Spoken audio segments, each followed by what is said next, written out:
Just take 10 minutes, protect your family with life insurance. Google Lee Cruz New York Life. That's Lee Cruz at 605-360-8804.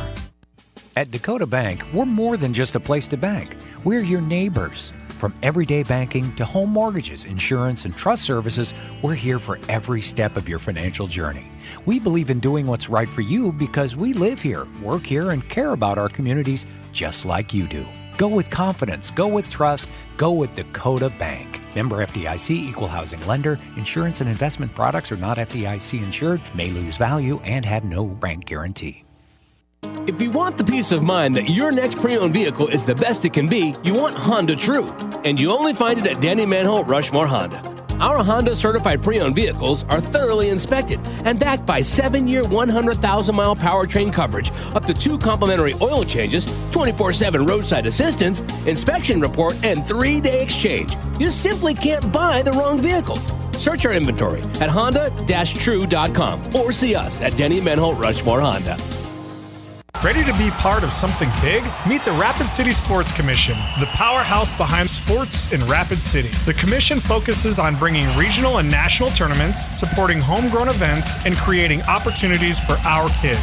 But it's not just games, it's a win-win for all of us. Youth sports fuel our economy. Hosting events in Rapid City means out-of-town families shop, dine, and stay with us, which boosts sales tax revenues too. To get in on the action, visit rcsportscommission.com, where we're all about the hustle. KIMM Rapid City and K294BT Rapid City, the Black Hills Sports Station, 106.7 FM and 1150 AM, Fox Sports Rapid City. Sean McDermott announced this afternoon that receiver Gabe Davis tore his ACL in yesterday's win at Jacksonville. Bills defensive tackle Ed Oliver will be designated for return from injured reserve this week. The Atlanta Falcons announced that they've interviewed former Baltimore Ravens head coach John Harbaugh for their head coaching job. It was Harbaugh's first interview since being fired by the Ravens last Tuesday. Green Bay Packers linebacker Micah Parsons gave head coach Matt LaFleur a vote of confidence today. Eagles quarterback Jalen Hurts, however, was non-committal about offensive coordinator Kevin Patullo. Former Dolphins head coach Mike McDaniel is interviewing today with the Cleveland Browns and Atlanta Falcons for their head coaching jobs. The NBA today fined Jaylen Brown of the Boston Celtics $35,000 for public criticism of the officiating.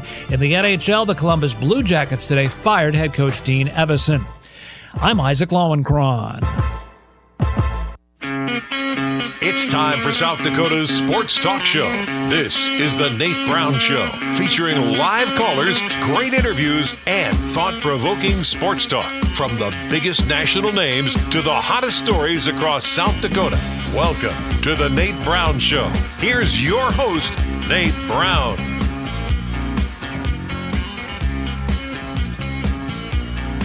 All right, welcome in. Good Monday afternoon. Hope you had a nice weekend. Thanks for being here. The Nate Brown Show is live. Fox Sports Radio. It is South Dakota's Sports Talk Show where it's always a great day in South Dakota. Say it with me again. Glad to be back and ready.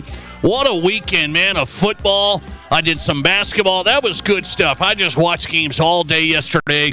Hope you did as well. Let's get after it tonight. Thought-provoking sports talk for South Dakota. We are live on Fox Sports Radio, KWSN Sioux Falls, and Fox Sports Rapid City. Welcome in across the state, wherever you're at. Appreciate you being here. Remember, you can stream us on X. If you're on X, find us at Nate Brown Show. Stream us live and watch us anywhere on your phone. Log into X and watch us live at Nate Brown Show. Follow the show there and interact with us, our question of the day and all the good stuff. Go to YouTube, The Nate Brown Show. Find the YouTube channel. You've got this show live right now.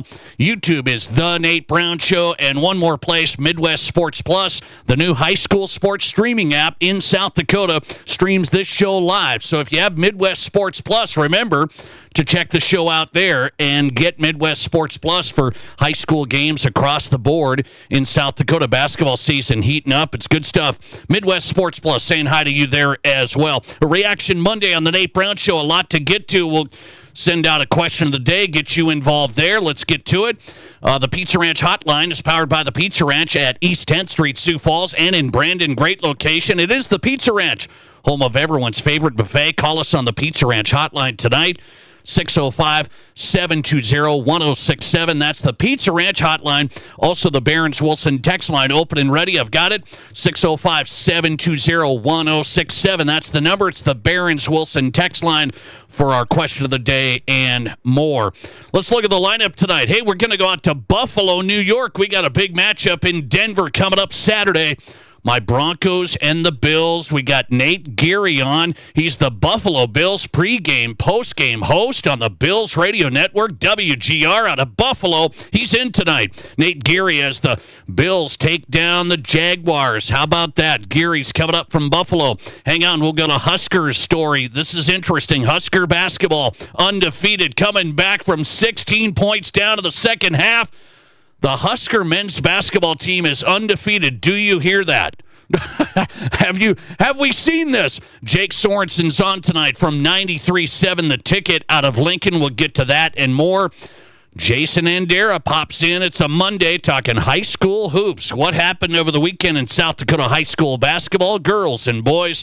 Jason Andera is in with SDPB Sports. And finally, a Reaction Monday with our friend Rob Kegron, national radio host out of New York City. Rob Kegron is live on the Nate Brown Show every Monday. A Reaction Monday, second hour, full hour with Rob Kegron coming up. Okay, I got a lot to hit on here today. We got a lot to cover today.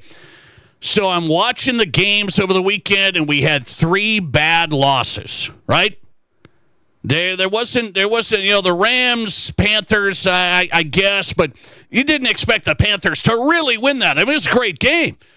Great game, close game. Panthers took down the Rams before, and you're thinking, is this going to happen in Carolina? This is unbelievable. I'm not going to count that one, and I'm not going to count last night. Everybody knows the Chargers and Justin Herbert they don't show up.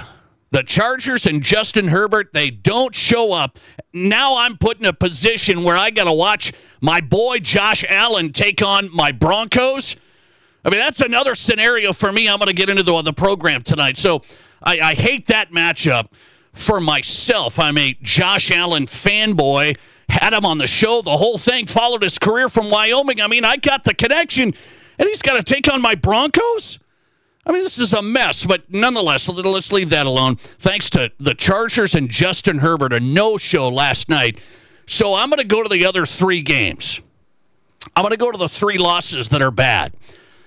The Packers Saturday night, I get home from basketball. I'm tuning that thing in. I'm watching the Bears jump on. I should say the Bears are down. The Packers jump on top of them. It's over.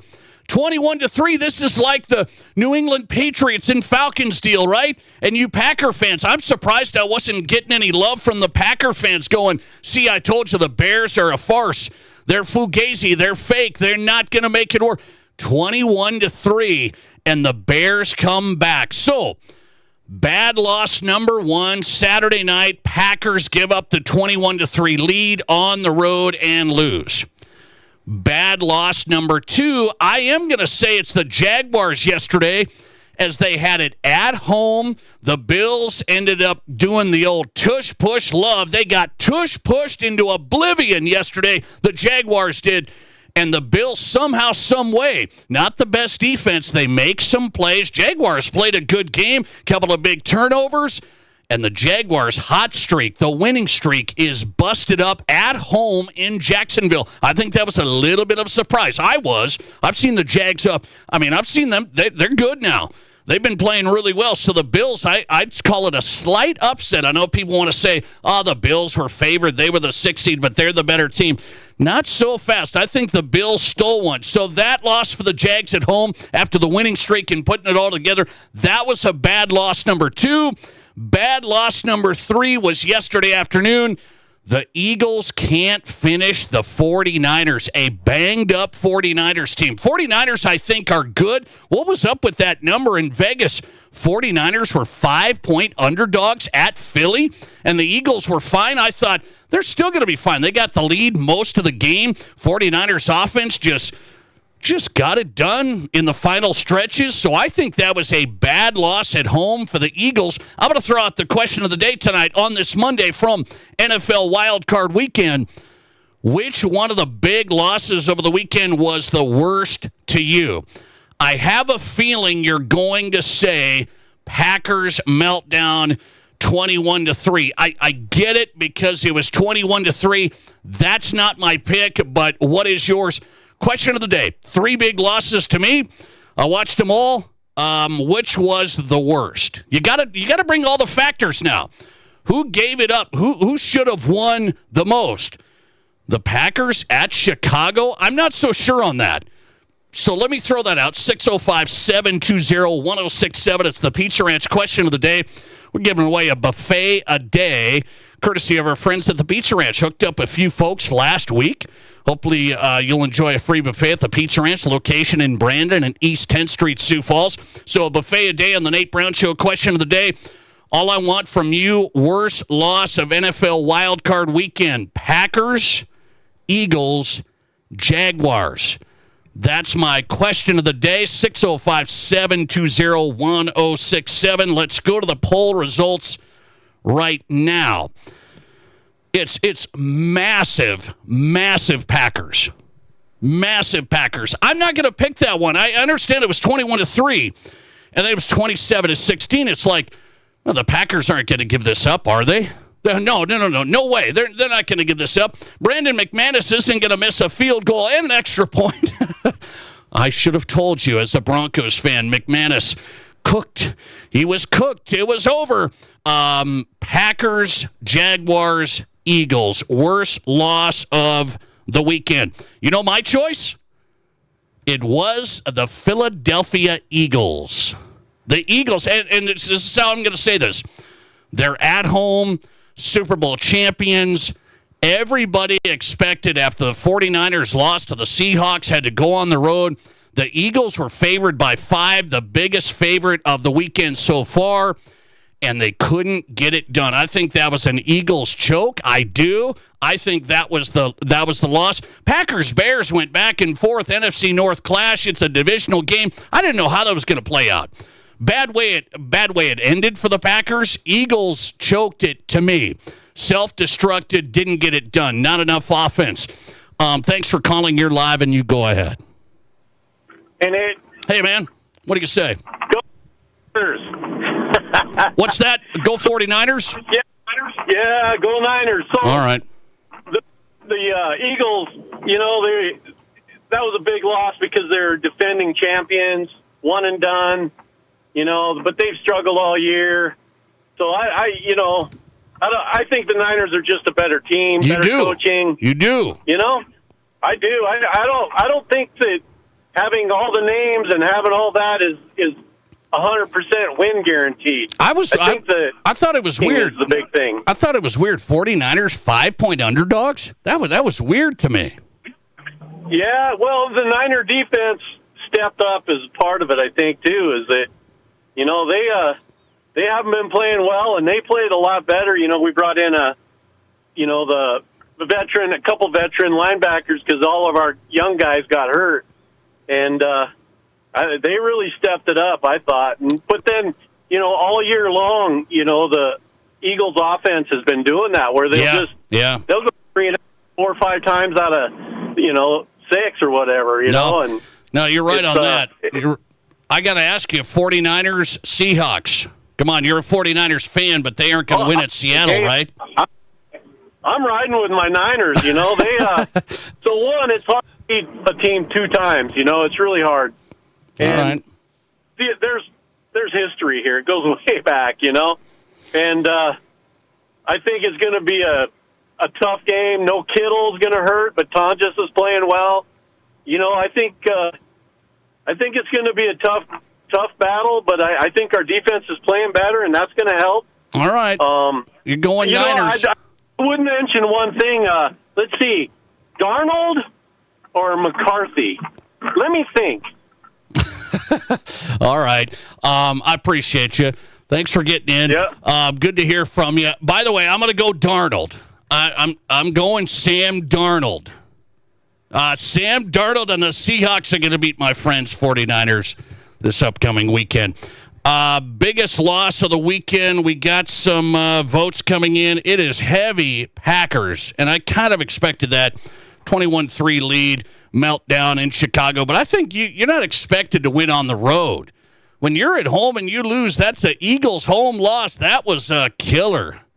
Offense, again, just got stuck in swimming through oatmeal. I mean, it's just a grinder. They could run it a little bit. A.J. Brown was getting yelled at by his coach. I mean, it's a mess. Eagles, to me, worst loss of the weekend. You guys are saying Packers giving up the lead. 83% of the audience voting tonight. Worst loss of the weekend, Packers giving up the lead. 14% voting for the Eagles losing to a banged-up 49ers team, and just 3% say the Jaguars at home. That was kind of afterthought. People just thought the Bills were going to win. I didn't really. I actually like my matchup with the Broncos and Bills. Get ready.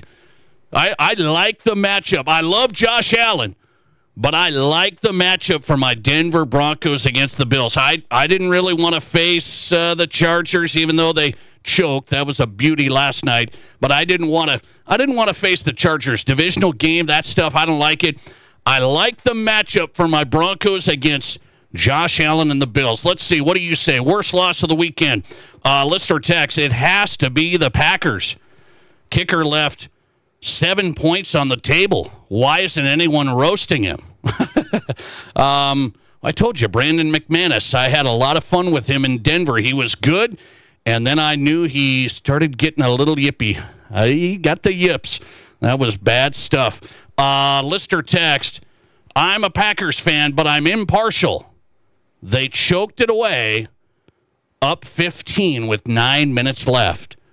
I'm surprised the Packers haven't gotten rid of LaFleur yet. No, they're going to bring LaFleur back. I'm telling you, they're bringing him back. Who else you going to get besides Matt LaFleur, guys? You're not going to fire Matt LaFleur over that loss. You can't do that. Let's see. Worst loss of the weekend. Lister text, it was the Eagles. He says it's the Eagles, but it'll be the Texans tonight. Oh, no, they're not going to lose. So they're not going to lose. I've been hitting this 50-50. I was wrong. I thought the Jaguars would beat the Bills, actually. Josh Allen made play after play.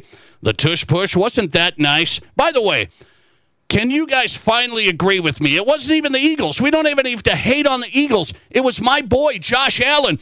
I like that he won yesterday. I like that Josh won. 4 for 4 on the tush push and 11 yards gained in the final minute on a... You can't gain 11 yards on a tush push. The lineman was carrying him down the field. This is absurd. Can we ban that play finally? Can you guys please jump on board? You want to see tush push city? You want to see if this happens against my Broncos Saturday night? I'm gonna go crazy. I'm gonna lose my mind if Josh is getting carried down the field by the big hogs. What a beauty play that is. I mean, tush push. He gained 11 yards. It was stupid. The Jaguars were looking around going, is this serious right now? I mean, what a terrible advantage for the offense. A terrible play. Let's see. A couple more texts on this. Lister text, worst loss of the weekend. It had to be the Eagles. Lister text, 605-720-1067. Let's go to this one here. Lister text from a Vikings fan. Are you kidding me? The weekend was beautiful. Eagles lose, Packers lose. Now, if Sparky can do his part in Denver, it's a trifecta. Because you don't like Sean Payton. You Vikings fans you just can't get rid of Sean Payton's hate, right? You just can't get rid of it. Josh Allen and the Bills win, and the tush push was a part of it. He gained 11 yards. I got to ban the play. Have to ban that play. Lister text, calm down. That play helped your QB Josh Allen and the Bills win. Yeah, I know. And then it set this up. I was happy. Have you ever had this, guys? Have you ever had a favorite player that you've rooted for, you've loved? I have a connection with Josh Allen. I have a great connection with Josh. I rooted for him from the start, from Wyoming. Nobody believed in him, the character, the intangibles, the leadership. I mean, this guy has been my number one QB. I wanted my Broncos to draft him, and Lord Elway screwed it up. Okay, so I got a long history here.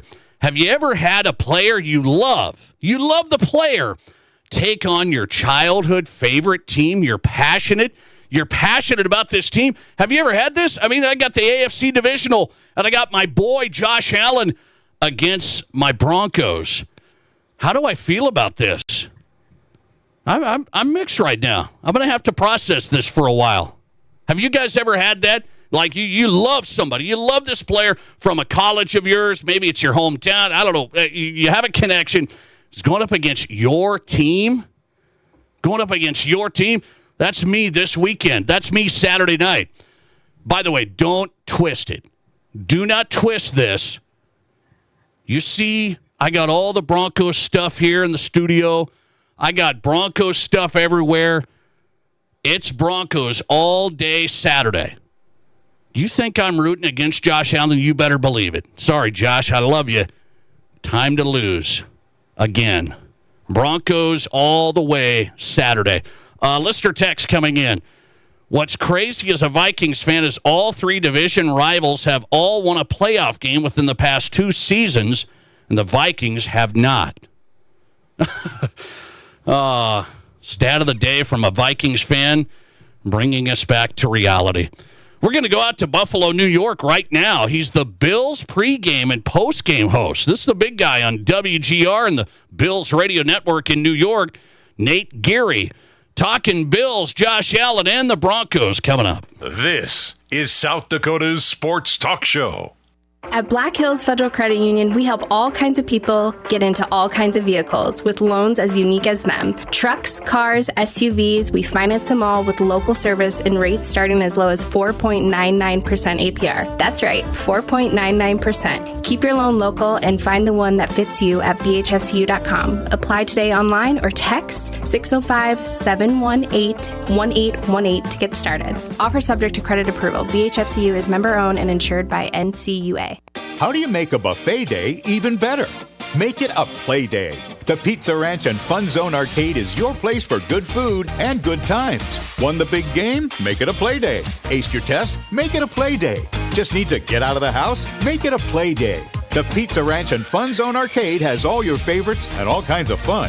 So bring your family, bring your friends, bring your team. For good food and good times, make it a buffet day and a play day at the Pizza Ranch and Fun Zone Arcade. Monument Health Orthopedics and Sports Medicine is everywhere you need us to be. On the sidelines, supporting our local athletes, at our clinic locations throughout the region, and at our Ortho Express walk-in clinic when you don't have time to wait. We're here when you need us, working as a team to make your comeback stronger than ever.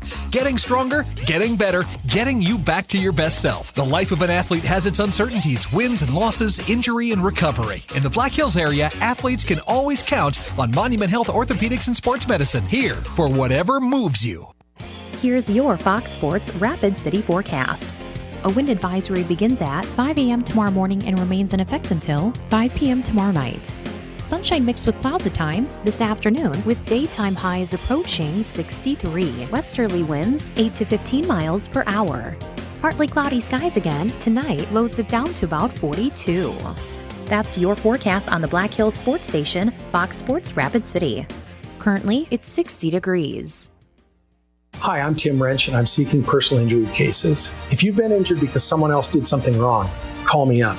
I'm a trial lawyer. I've tried criminal and civil cases for decades, and I can use all of that experience to help you. I also know this, that when insurance companies know that you're represented by a trial lawyer, they take your claim more seriously, and if it is to be settled, it's settled better with a trial lawyer. Wrench Law, 605-341-1111, wrenchlaw.com. Kelley Blue Book Instant Cash Offer from Denny Menholt Toyota. Use your phone. It's fast and easy. Pull up our website, click on Value Trade-In, scan your VIN, and tell us about your car.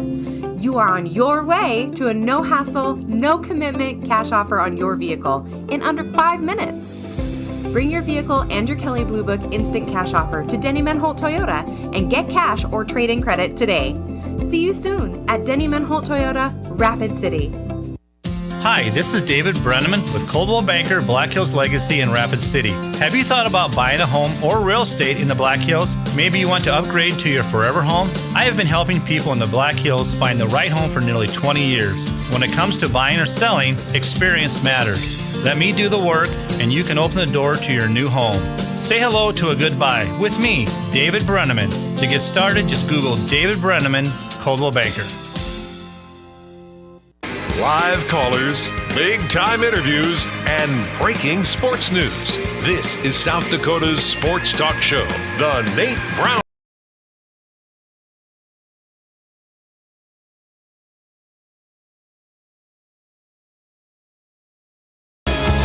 Welcome back in South Dakota Sports Talk Show. We're just getting going on a Monday drive home. Thanks for being here in Fox Sports Radio across the state, KWSN Sioux Falls, and Fox Sports Rapid City. A Reaction Monday. National radio host Rob Kagron's in tonight. Second hour coming up. Full hour with Rob Kagron live. A lot to cover tonight, including the Bills beating the Jags and now facing the Denver Broncos Saturday. Nate Geary's the pregame, halftime, postgame host for the Bills. WGR 55 out of Buffalo. He's on X at Nate Geary Sports. And he's here on the Nate Brown Show. Nate, thanks for coming on. How are you? My pleasure, Nate. Great to be on with you, man. I appreciate you coming on. So here's the circumstance. I'm going to bring you inside my world a little bit, okay? I'm a Josh Allen fanboy.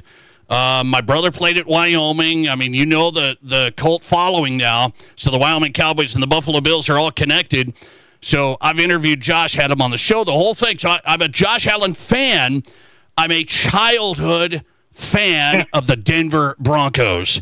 What am I thinking Saturday night? Well, it sounds like you can't lose if you're asking me that. But here's what I'll say. I do think that matchup on Sunday yesterday between the Bills and Jaguars.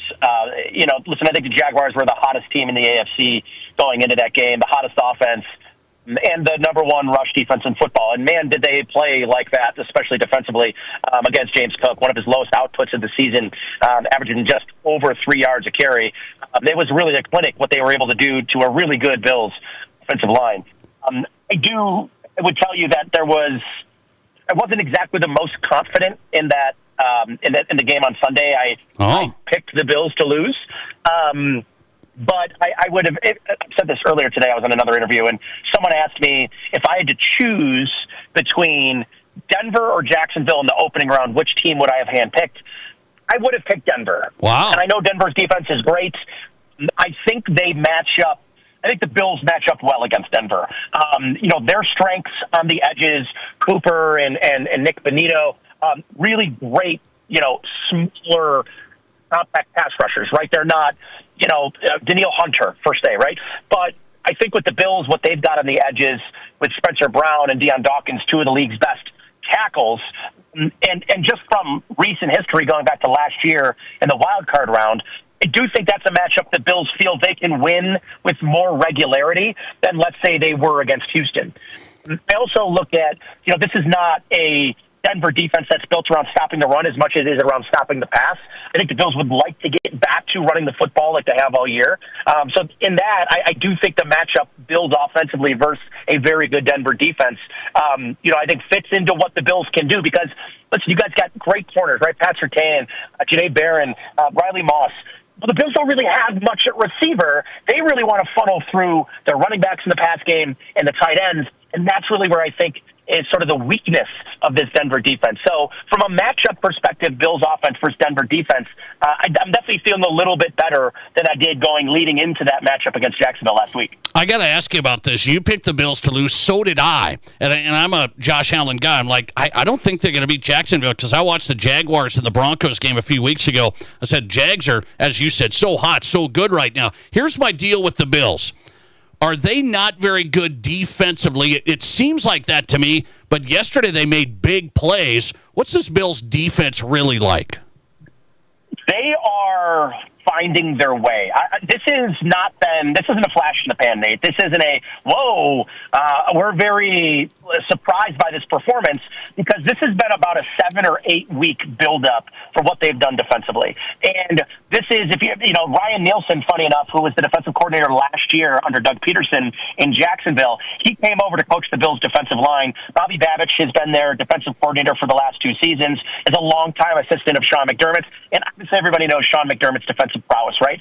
the thing here in Buffalo, the criticism of Sean McDermott, there's been a lot of them, right? But one of them is like, he's not going to change. He loves his defense. It's predicated around disguising the secondary. They're never going to change who they are, even if it's proven it's not working. Well, 8 weeks, 9 weeks, 10 weeks into the season, you could see Ryan Nielsen, who is really brought in to help kind of provide more diverse pressure looks, simulated pressures, line of scrimmage. You're seeing 3 down linemen, 3 linebackers, some 3-3-5 looks. Like, they have really diversified what they do pre to post snap. This is a historic defense, again, that, like, they disguise pre to post snap in the secondary. That's been Sean McDermott's MO. They're now doing that at the line of scrimmage with their front 6 and front 7.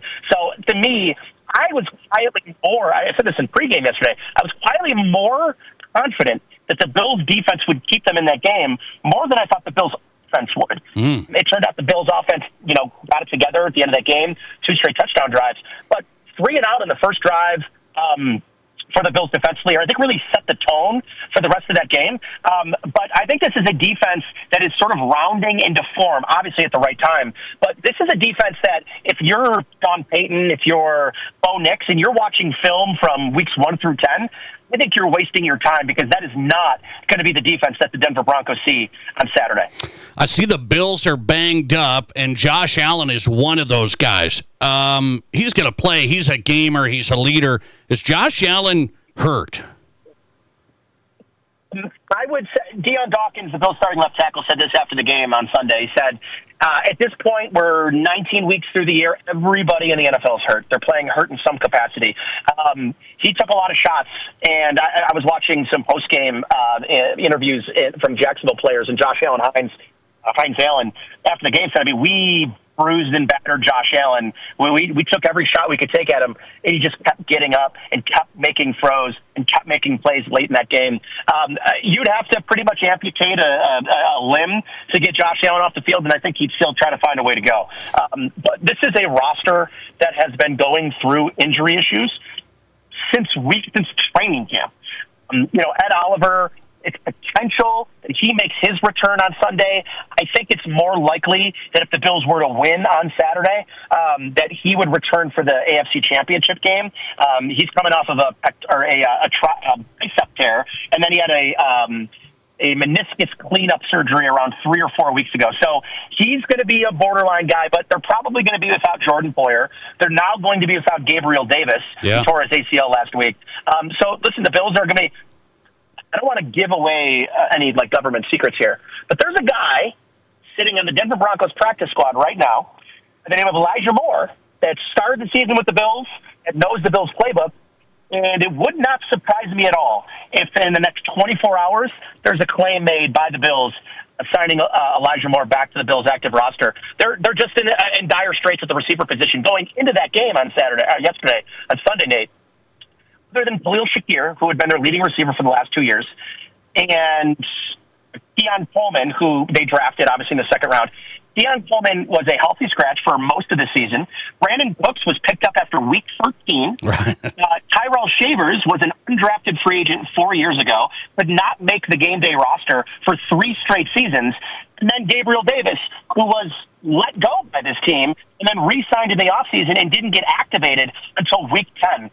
Now you're out another guy. They are just a skeleton crew as you can have in that wide receiver core. Again, it's not the strength of their team, and I think it's what makes this matchup so interesting because Patrick Surtain's going to take away your number 1 wide receiver.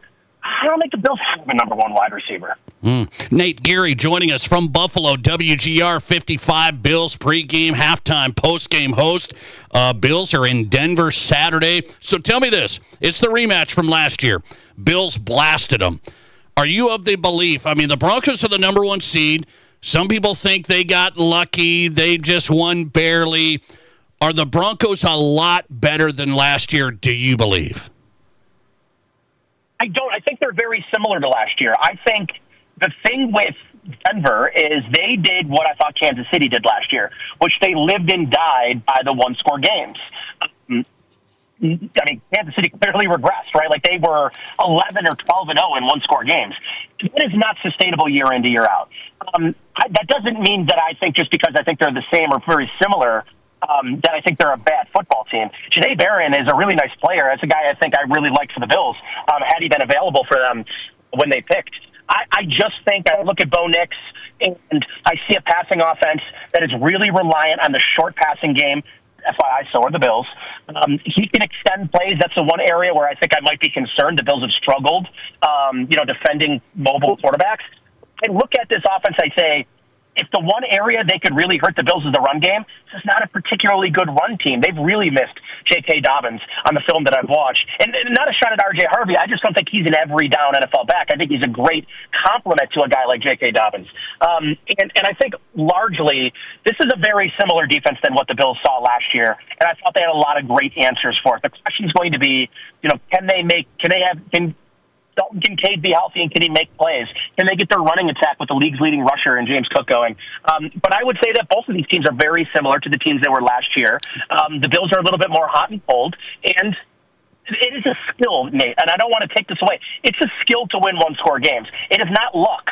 You have to be good in those situations. And Bo Nix, although he might clog around for 3.5 quarters, when it's crunch time, he's been at his this season. So, that to me, it's not a shot at Denver to say that they're a very similar team as they were last year. I think the Bills are too. I think these are two quarterbacks this season that have played their best ball in the fourth quarter. I want to say Josh Allen is number 1 in fourth quarter EPA per play. I think Bo Nix is number 2. So it's going to be a battle, and I think it's going to come down to the last final possession or two, and it wouldn't surprise me if either team came out with a victory in this game. Okay, you picked the Jags over the Bills. It sounds like you're picking Bills to win in Denver. I am. I'm going to end up taking the Bills 28-20 to win over Denver. Again, though, I think it'll be a 21-20 game, and something crazy will happen at the end of the game. But if the ball's in the hands of Josh Allen to end this game, guys, I have a hard time betting against that guy right now. If he gets the ball last, my money, my next 5 paychecks are on Josh Allen. Okay, last one, Nate Geary. You're going Sabres tonight, so I know you got to run. That's right. Tush push, 4 for 4, and they gained 11 yards on one of them. Bills voted to get rid of this play. This play is crazy. Are the Bills going to say, no, this is fine now? No, I think they'll be the team that will be the one orchestrating the rule change come owners' meetings in March. It's one of those things, Sean McDermott, they ran it, I thought, better than anybody, even better than the Philadelphia Eagles did last year. And Sean and there's a couple other teams that were kind of right at the forefront of trying to get this rule banned. But if it's a legal play, the Bills are going to lean into it. And, I think that's the first ever 11-yard tush push in NFL history. It was wild. Nate Geary's on WGR 55, covers the Bills pregame, halftime, postgame. It's Broncos-Bills Saturday. Nate, I appreciate you. Thanks a lot. My pleasure, Nate. Anytime. Thanks a lot. Nate Geary, follow him on X if you're not Bills fans. You want to follow Josh Allen and the crew at Nate Geary Sports. Pre-game, post-game host of the Bills Radio Network live from Buffalo. Nate Geary on tonight from WGR 55 in Buffalo. He takes the Bills 28-20 over my Broncos. Boy, I'm stressed. Now he's got me stressed. Breaking down the games, breaking down the X's and O's. He says the Bills and Broncos are similar teams than last year? The Broncos, I do not think are similar. Many people that watch the Broncos would say we're not similar. Quite a bit different, actually. And the Bills beat the Broncos last year 31-7. Is that the final? I think that was it. Broncos went up 7-0. Everybody was juiced. And then it was lights out. Broncos, different team this year. This is going to be a big one Saturday in Denver. Big one coming up. Let's talk Huskers with Jake Sorensen. A couple of things to talk. Husker basketball is undefeated. They win at Indiana in a big comeback in the second half. That's crazy. Nebraska basketball is just off the charts. And Dylan Raiola for the Huskers, we know where he's transferring. Should you feel bad about this if you're a Husker fan? Coming up. This is the Nate Brown. There's nothing like it. Not for hundreds of miles in any direction. A gathering space for all kinds of people from all kinds of backgrounds. To share, to revel, to stand together and celebrate life's greatest moments.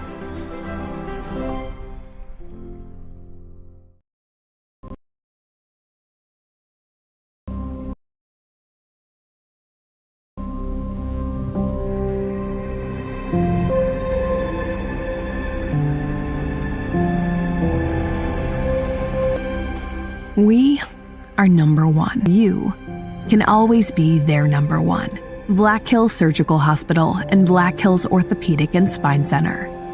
The number one hospital in the nation for major orthopedic surgery. It's your last chance to lock in 2025 pricing on our Acclaim replacement windows and ensemble entry doors. Get 20% off with no money down, no interest, and no payments for 12 months. Pay nothing till 2027. Plus, get an extra 5% off the entire project if purchased on initial consultation. If you've been thinking about replacing those drafty, outdated doors or windows, now is the time. Call today or visit RBARapidCity.com to book your free estimate.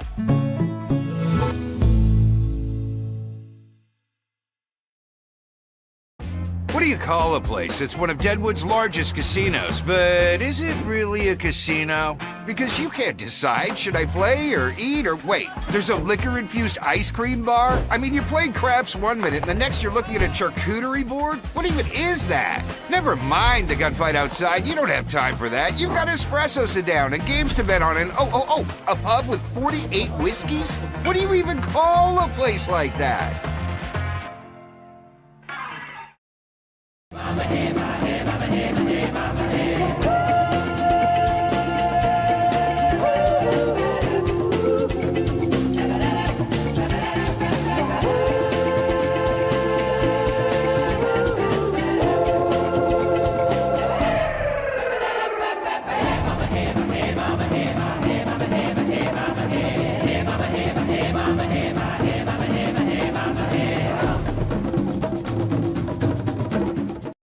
I didn't know anything about radon. I didn't know it's a gas you can't see or smell. I didn't know it's radioactive from decaying uranium deep underground. It can seep through cracks in your foundation and collect in your house. 1 in 15 homes have high levels, and you don't know if yours is one of them unless you have your home tested. And radon? Well, radon is the second leading cause of lung cancer in America. I wish I would have known that. Call Blackburn Foundation Repair for radon testing and mitigation. There are 1 billion credit card transactions around the world every day. That's 11,698 swipes a second. It's easy to forget that behind each one, there's a person, a family, a dream, a connection being made. The Black Hills Federal Credit Union Visa, for members who want to make the most of every transaction. From Rapid City to Sioux Falls, the Nate Brown Show is South Dakota's sports talk.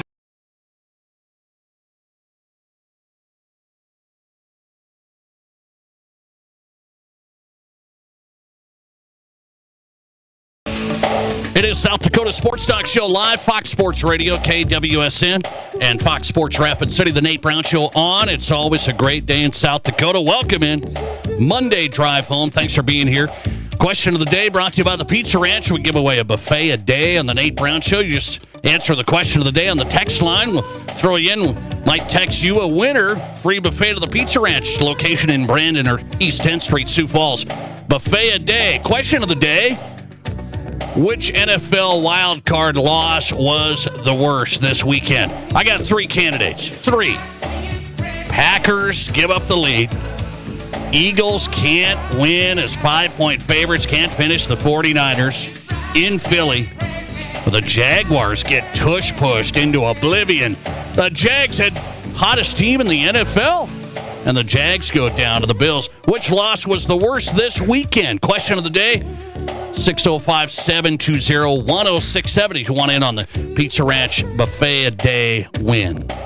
Hey, Jake Sorensen's in tonight from Lincoln. His show's on in the morning. Early break, 93.7 the ticket. He's on X at 937. Jake Sorensen talks at some Husker men's basketball. A little Dylan Raiola mixed in, huh? Jake, welcome in. How are you? Doing great, Nate. Oh, it's great to be on in Rapid City. Thanks for having me on. Appreciate you coming on. So let's start with basketball. I know you're like, man, Nebraska ball. You've been waiting for this. I remember seeing Jake Sorensen tweets about basketball every year, and now undefeated, 16-point comeback in the second half at Indiana.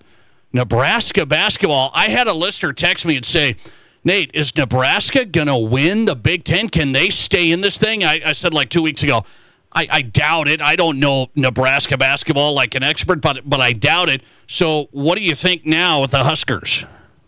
Well, I mean, to go off your first question, I mean, I'm 34 years old. I've been watching Nebraska since I was about 6 years old. And that was right about the time that Rapid City's own Eric Piatkowski was on Nebraska. Yes. They had some good teams then, but man, I mean, I feel like I'm dreaming right now. I mean, they're 16-0. They're number 8 in the country. It's the highest they've been since 1966. And I got to tell you, nobody saw this coming. I mean, last year, of course, they finished off the year winning the crown, but they lost Bryce Williams, lost Jawan Gary, liked some pieces coming back and coming in, but they were picked 14th preseason. I think people thought maybe that was too low, but obviously it was way too low. And at this point, they're legit. I mean, if they're 8-0 and had some non-con wins, that's fine. But they're 5-0 in conference play. They have won at Ohio State, at Indiana, after a huge win at home against Michigan State to prove that those are obviously let-down opportunities. They didn't let down. Like you mentioned, Dave, in fact, they were down 16 points. You thought this might be the first loss. But no, they battled back and actually took a 9-point lead. The same half, they were down by 16.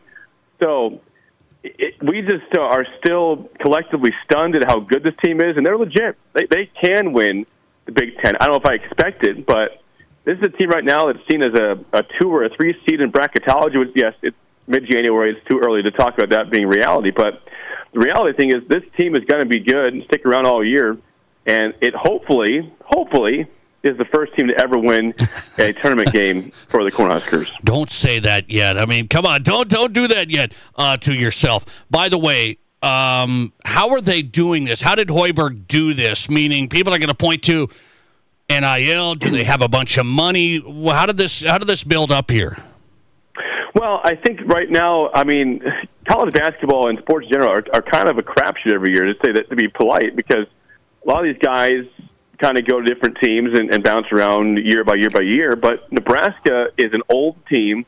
They had a big transfer from Iowa and Price Sanford, who was a backup there on that team that Brad McCaffrey got fired from. And I think they'd love to have him there, obviously, but he chose Nebraska. Rick Mass was on the team 2 years ago that went to the tournament, but he had knee surgery last year, so he missed all of last year. Now he's seen as, right now, potentially a all Big Ten first-team player, which he's been sensational this year. Sam Hoiberg has been huge. He's obviously Fred Hoiberg's son, and he's just, they call him the glue guy. He does everything. He can shoot. He can pass. He's just a pest defensively, aggressive.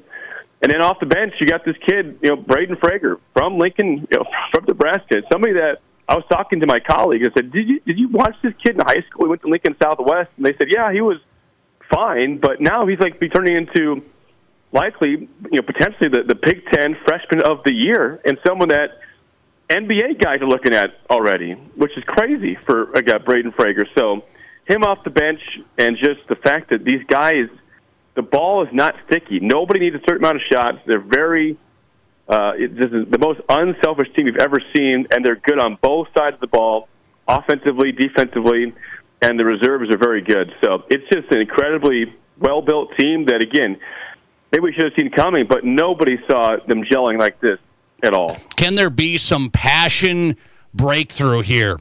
I mean, we're still going to talk about Dylan Raiola going to Oregon. I mean, those are the headlines yet here. Nebraska basketball's trying to get. What's the passion like? I know the history is it's just not there. I mean, we know this. So what's the passion like in Lincoln? Oh, gosh, it's crazy. I mean, here's the thing, Nate, is that this university, this state, always supports its teams. They always are in the top 10 in attendance for, football, basketball, baseball, all the sports, because, there's not a ton to do besides watch sports. I mean, like you guys, we're in the middle of the country. There's not beaches and there's not things to do, so we love supporting our sports. But, I mean, Nebraska had in the first couple of years of Fred, 7 wins, and 10 wins, and that arena was still pretty full.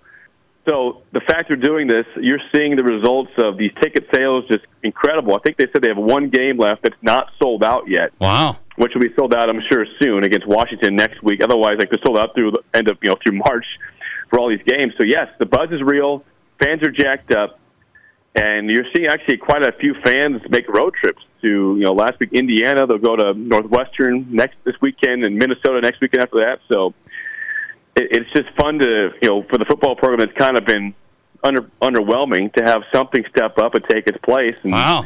For the first time in my lifetime, this is just fun. I did not see it. I don't think anybody saw it. Jake Sorensen talking Husker basketball. They're undefeated and came back on Indiana this past weekend at a big win. Jake's on 93.7 The Ticket in Lincoln. He's here on the Nate Brown Show tonight on Fox Sports Radio. So let's go to the Dylan Raiola thing. So we find out Dylan Raiola's going to Oregon.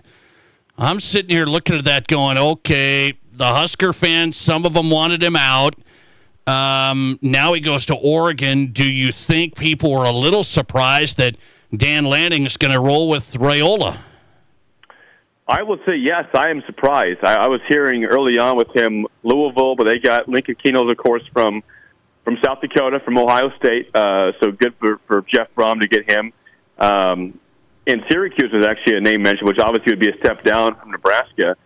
But, yeah, I will admit, I just don't know how he fits that offense. He's not a mobile quarterback. I know that Dante Moore is not exactly a runner either, but he is mobile to avoid sacks. Only took 17 sacks on the season, whereas Dylan took 24 sacks this year in less than 9 full games. He just took 9 sacks against Minnesota, 7 against Michigan, 5 against Michigan State. It was a epidemic for him. So I think it sounds like to me that if the plan is if Dante Moore does not go pro, which might be expected that he doesn't, Dylan would be the backup and prepare to be the starter in 2027. And in that year would potentially grow and learn how to, I think he's got to get in better shape. I don't think he's the most fit quarterback. He learns how to use his legs more.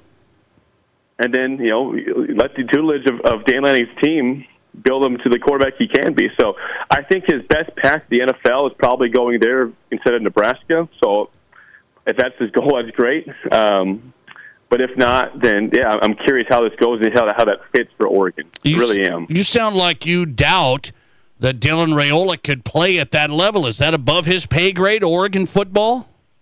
Well, I mean, he was a 5-star coming out of high school, and obviously had committed to Georgia and Ohio State and then Nebraska, so the big wigs wanted him, and he is a well-respected quarterback in terms of his potential, but at what point is your potential, something that you can't reach, or maybe that we were wrong on? I don't see him as a guy that right now is next level, like a highly drafted player. I think he'll be drafted somewhere, but I just don't know if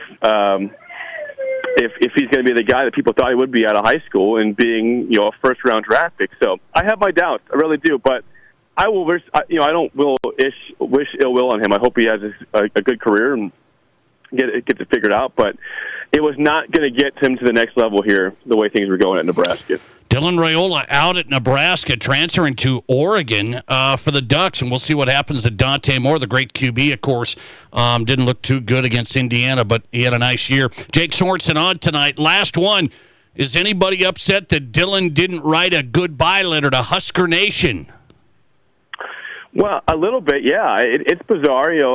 Dylan kind of wrote a poem to Nebraska when he came here, so I'm not saying he had to do it on the way out. Maybe he still will, but it's just the end of the Raiola era was very bizarre. Look back at how it ended. He gets hurt early second half at home against USC early November. Nebraska's up 14-6, trying to snap this streak to ranked foes, which still now is at 30. By the way, 30 straight losses to ranked teams with that Utah loss in the bowl game. And he misses the rest of the season, and you don't really hear from him at all. You kind of hear rumors of where he's at, where he might go, but you never heard him say much. And so it was, I think this is a sour taste in people's mouth the way it ended. But again, for a kid that played at 4 high schools growing up and committed to 3 different schools, I never thought he'd end his career at Nebraska personally. Maybe I'm on the outs in that, but just the way he has operated in his career. I didn't see him as being here his entire tenure. So I'm not sure if I'm on the loop on that, but that's how I felt. So fans probably want to see that, but I think we're on to a new area with Anthony Calandra from UNLV, and of course Danny Kalen's back and TJ Lateef. So ready to see what they have, and saying it was a missed opportunity, but still got us 2 bowl games.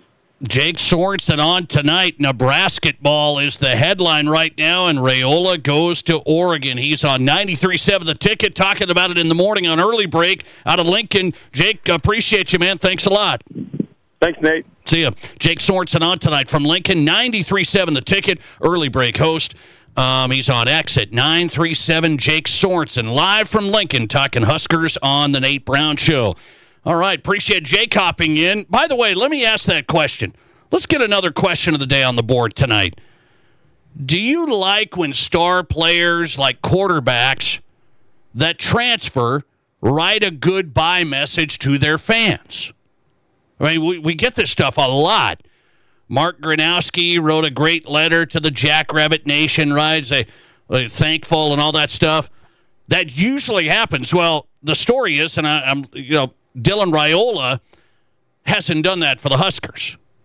So he's transferring, we find out, to Oregon, and Dylan Raiola didn't do any goodbye message, thanks for his time in Nebraska, and appreciated this and that. And I just want to know, do you like that? You guys are fans of teams, fans of college players.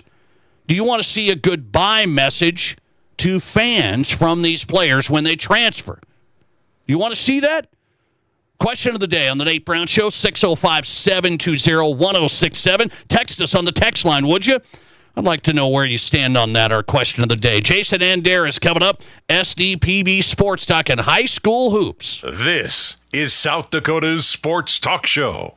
Bag huge savings on your painting projects at Menards. From your kitchen and bath to doors and trim, and even your ceilings. Dutch Boy has the perfect choice for your painting projects. Dutch Boy's Durafighter is a tough paint and primer that provides great scrub resistance and durability. Durafighter interior paint starts at $27.75 a gallon. Get an additional 15% savings on all Dutch Boy paints when you put it in the bag. See store for complete details. Save big money at Menards. Regular-sized loaves of bread may be too much of a good thing if you're single, a young couple just starting out, or an empty nester. Now, thanks to Village Hearth Half Loaves, you can have just the right amount of fresh, delicious bread for toast and your favorite sandwiches. Village Hearth Half Loaves come in 5 flavorful varieties, including Dakota-style 12-grain, honey wheat, and premium white. You're sure to find the one that's just right. Village Hearth Half Loaves, the perfect size for 1 or 2. Whether you run the race, make the catch, cast a line, pitch a tent, or just look good doing it, Shields Rapid City has your gear. From athletic clothing from your favorite team, cold weather gear to keep you warm, to the best camping selection this side of the Black Hills, and the most stylish and functional women's outerwear and footwear. Shields has the widest selection of the best brands in the business. So when you're ready to get out, get in the game, or get going, get to Shields. Shields, we're right there with you at Rushmore Crossing in Rapid City. Here's your Fox Sports Rapid City forecast. A wind advisory begins at 5 a.m. tomorrow morning and remains in effect until 5 p.m. tomorrow night. Lows dip down to about 42. Tonight, under partly cloudy skies, west winds 10 to 15 miles per hour. Cloudy skies with a few peaks of sun. Tomorrow, chance for rain. High temperatures reach up to 55. That's your forecast on the Black Hills Sports Station, Fox Sports Rapid City. Right now, it's 59 degrees. Attention sports parents and ballers of all ages, Rapid City has a new sports facility that you have to check out. E3 Sports Complex on East North Street, featuring 4 full courts for basketball and volleyball. E3 Sports Complex is here to serve the community and wants all athletes of any age to come and experience expert training, coaching, and the opportunity to unlock your athletic potential. Memberships are available now. Come to play at E3 Sports Complex. Learn more at e3sports.org. Where can you get surprisingly great rates on auto and renter's insurance? At State Farm. I'm State Farm agent Matt McCormick, and I'm your one-stop shop in Rapid City for protecting your car and your stuff for surprisingly great rates. So stop looking around. Call me, State Farm agent Matt McCormick, for surprisingly great auto and renter's rates today. Like a good neighbor, State Farm is there. Individual premiums will vary by customer. All applicants subject to State Farm underwriting requirements. Being in business has its rewards as well as its challenges. It means being the first one in the door in the morning and turning off the lights when you leave at night. Your business is unique, and you need a bank that understands your needs. You deserve the best. You need a financial partner that is invested in your success. You need Pioneer Bank and Trust. Don't settle. Pioneer. Pioneer Bank and Trust. Local. Pioneer Bank and Trust. Member FDIC. You're listening to The Nate Brown Show, also streaming right now on X. Follow us and watch the show live at Nate Brown Show.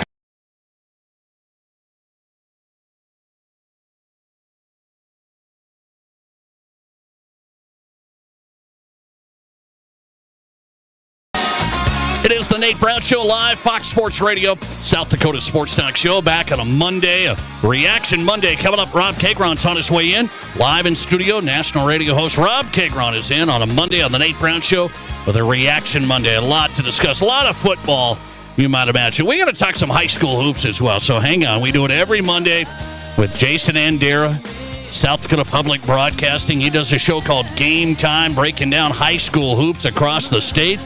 SDPB Sports. Find him on X at 605 Jandy. Follow him there if you're a high school sports fan. Does a great job. I got to ask you, Jason Andera, my question of the day. Question of the day is this. Do you like when, like, college players do the goodbye letters? They write the goodbye letters when they're transferring. The star players, the quarterbacks, they do the goodbye letters and they say, hey, thanks a lot, and I'm out of here. Do you like the goodbye letters? Not particularly. They're no, not probably the most genuine thing that anybody's ever put together. I mean, they've got to do it to be nice. You know, You have to say goodbye when you're leaving your job to the people that you worked with. I don't know if you need to say it to everyone, but there's nothing wrong. I just don't particularly enjoy them. No. Okay, very interesting. I asked my audience, and right now 79% say no, it doesn't matter to write the goodbye letter. 21% say yes, you need to be grateful and show thanks. You need to do that. Dylan Raiola did not do that, for example. That's why we brought it up. Dylan Raiola is transferring to Oregon. He has not penned a goodbye letter to the Huskers. Well, I mean, because it has become such a tradition, it's probably more noticeable when somebody doesn't do one. Yeah. And maybe that says even more about the situation just because it's become such a tradition. So, I guess I'm not going to put anybody against the wall and say you got to write a goodbye letter. You're it's not that big of a deal to me. No. All right. Very good. What about high schoolers when we start transferring from school to school? No, anyway, we won't go there. We never see those, do we? No. We never. All of a sudden, we just see a kid on a new team, and some parent probably recruited him. They don't say thanks to, whatever nation. But, okay, let me get into some high school games. The game of the year so far, we was 1 versus 2 in Class A boys last Tuesday. West Central beats Sioux Falls Christian. How big was that for West Central to say, all right, I think we're in this right here? What'd you think? Yeah, huge statement game for the Trojans. Sioux Falls Christian definitely did not play their best ball, that is for sure. But West Central did everything right in that game. Right from the beginning, they attacked, they passed, they moved the ball around, got it in the paint, scored from there, got some shots from the outside, played awesome defense against some of the best scorers in Class A and against Sioux Falls Christian. So they did everything right. I still think Sioux Falls Christian didn't play their best game, though. And I think it'll be closer the next time they play, but let's not take anything at all away from West Central. That was a huge statement game, and right now they definitely deserve to be number one in Class A. Would you describe it as I covered Coach Hollenbeck for many years, all of his state championships at St. Thomas More. I told people as I covered those games, he wins some games for you. It's not. I know it's the players. You got to have good players. Would you describe that win kind of? Well, that was kind of Hollenbeck basketball. I do, because the way they attacked on the defensive end and the way they're playing such team ball right now. And just the tempo and the crispness of what they're doing offensively, it is such a big difference that I've seen. Not that they were doing anything wrong last year. They've all gotten older. They've got a much more mature team. But for them to adopt that playing style so quickly and implement it the way they did, I really do. And I saw the second half adjustments by Sioux Falls Christian, and Dave Hollenbeck was one step ahead. He was ready to play different styles of game within that game to get it done, taking it hard on the inside and then also being able to shoot from the outside. You saw Connor Mebius come up with 23 points. He was driving and dishing, and he was just driving and scoring. And, he's probably got a 3 or 4 inch deficit on almost every guard he plays against. But the offense was so well oiled. It was a thing of beauty to see. I was thoroughly impressed with West Central, but like I said, I think Sioux Falls Christian can play better. So I think it's going to be a dynamite if we have a rematch between those two sometime in March. Jason Andera on tonight talking high school hoops. He's with SDPB Sports. Follow him at 605 Jandy. I'm going to stay in boys basketball. Go AA. So if Sioux Falls Lincoln's the best team, I saw they just took care of Stevens and Central in a big way. If Lincoln's the best team, who's got the number 2 spot for you? Is it Roosevelt? Is it Harrisburg? Who's in there? Well, really, just being honest, it's a big group at number 2 right now. Wouldn't be shocked to see any of those teams, Watertown, Mitchell, Harrisburg, Huron, Roosevelt beat each other up. And I would include all those teams. You saw Mitchell do what they did in their last-minute comeback last week against Harrisburg, and then Harrisburg goes out and takes care of Huron, and Huron on a given night come back out and beat a couple of those teams as well. And don't forget about Watertown. This is the surprise team so far of the year. They have been very impressive. And then this Roosevelt team I thought would take a little longer to get going, but they are playing some really good ball out of the chute. They'll have a couple of tough tests. They deserve to be number 2 right now. But, in reality, there's a big group at number 2 right now. Okay, so last year Lincoln was really, really good again. Everybody thought they were going to win the whole thing, I think, and Mitchell knocked them off. Do you see Lincoln way better? Yeah, you're saying, well, everybody else is at number 2. Was this like last year? Well, here's the thing. You had Marcus Talley last year. He was the X factor. He broke down Lincoln like nobody else could for Mitchell and was able to power his team to victory both times they played against Lincoln last year. I think there might be another player like that, and his name's Blake Elwine. I think that Huron has the chops to be able to compete with Lincoln. He's going to have to get on a heater. I've said this before. I'll say it again. Huron's going to get better as the year goes on. So, we're not gonna call it right now because they're just coming off of a game where they shot terribly against Harrisburg. But that's the type of team I think that has a chance to get it done against the highly, highly efficient offense of the Lincoln Patriots. From what you saw, Jason, from Central and Stevens boys, is it going to be a tough go to get the AA state tournament? Yeah, it is. Some changes over at Stevens, trying to figure out what's going on and get the right athletes in the right positions. It's going to take a bit. Central has some promise. Maybe they could make a move to get into the state tournament, but it's going to have to be a road game, I think, in the SOTA X16 at this point at least. Just the way that they're put together. Not saying that can happen, but they're definitely not on target right now. Last one for Jason Andera. Let's go to the girls' side. Stevens girls, I put in my top 5 this week. Some people would say, that's a reach here. They're still missing some pieces. They have great experience. They have some great guards. Are the Stevens girls a little under the radar? Yeah, I think they are. You look at who they've played. They've played a tough schedule. They're a team that definitely, I think I put them in my top 5 as well. I think they're worthy because, again, you got those top 4 teams to me that really look like they're separating themselves. in Brandon, O'Gorman, Washington, and Aberdeen. And then after that, you can make a case for a lot of different teams, but I'd make the case for Stevens. I think they have some of the best guard play, and when it comes to good guard play, that can get you a long way in the girls' state AA tournament. So we'll see. They've got some work to do, but I definitely think they are in the conversation for a top 5 team. Jason Andera on tonight, SDPB Sports. Watch the show. It's called Game Time. It's out every week, SDPB. Jason, I appreciate you, man. Have a good week. All right, take care. Thanks a lot. Jason Andera on the Pizza Ranch Studio Hotline, live from Sioux Falls. SDPB Sports, high school sports analyst, talking hoops.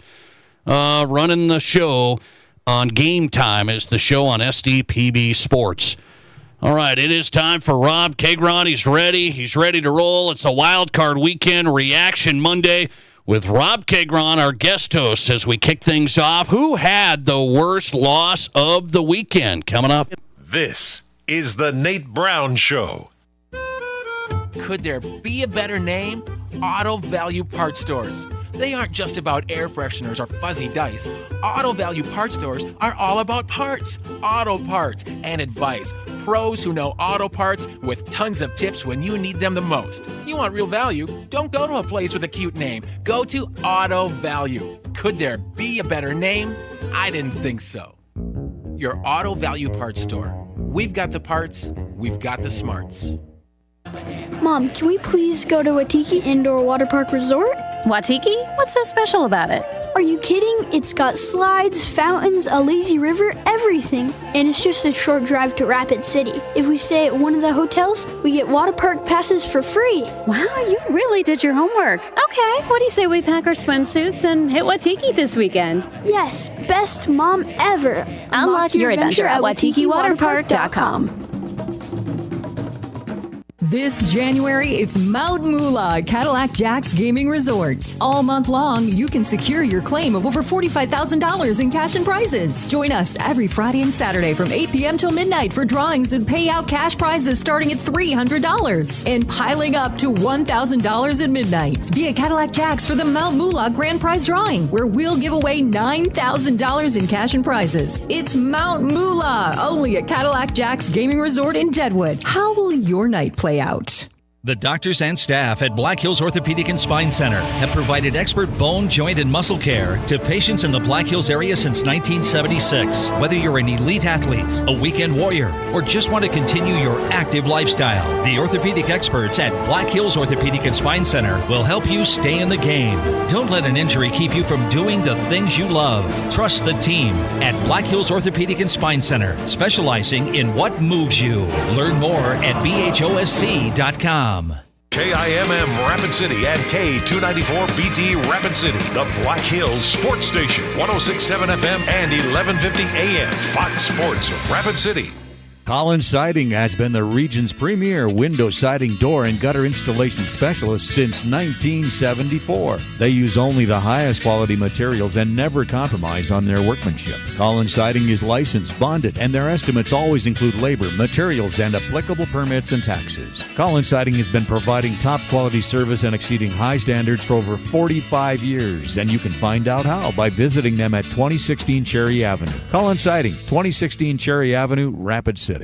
Hi, I'm Bill at Wire for USA. If you're looking for internet, TV, security systems, or cell booster systems, why would you look at a company that only gives you one choice for each of these systems? Wire for USA offers it all. Viasat, Hughes, CenturyLink, Dish TV, DirecTV, Wilson cell booster systems, and now Starlink and EchoStar internet systems. Starlink and EchoStar are the newest, the fastest, and the strongest satellite internet made. No limit, no contract. Wire for USA has it. Call 605-341-5361. Whatever your home or business needs are, call Wire for USA for the products and the service. You don't need training wheels with our system. Connect to the future with Wire for USA at 605-341-5361. We are hometown, we are South Dakota, and we do appreciate your business. 605-341-5361. See us at our new location, 710 North La Crosse Street in Rapid City.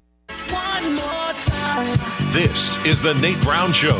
From the biggest national names to the hottest stories across South Dakota. Welcome to the Nate Brown Show. Here's your host, Nate Brown.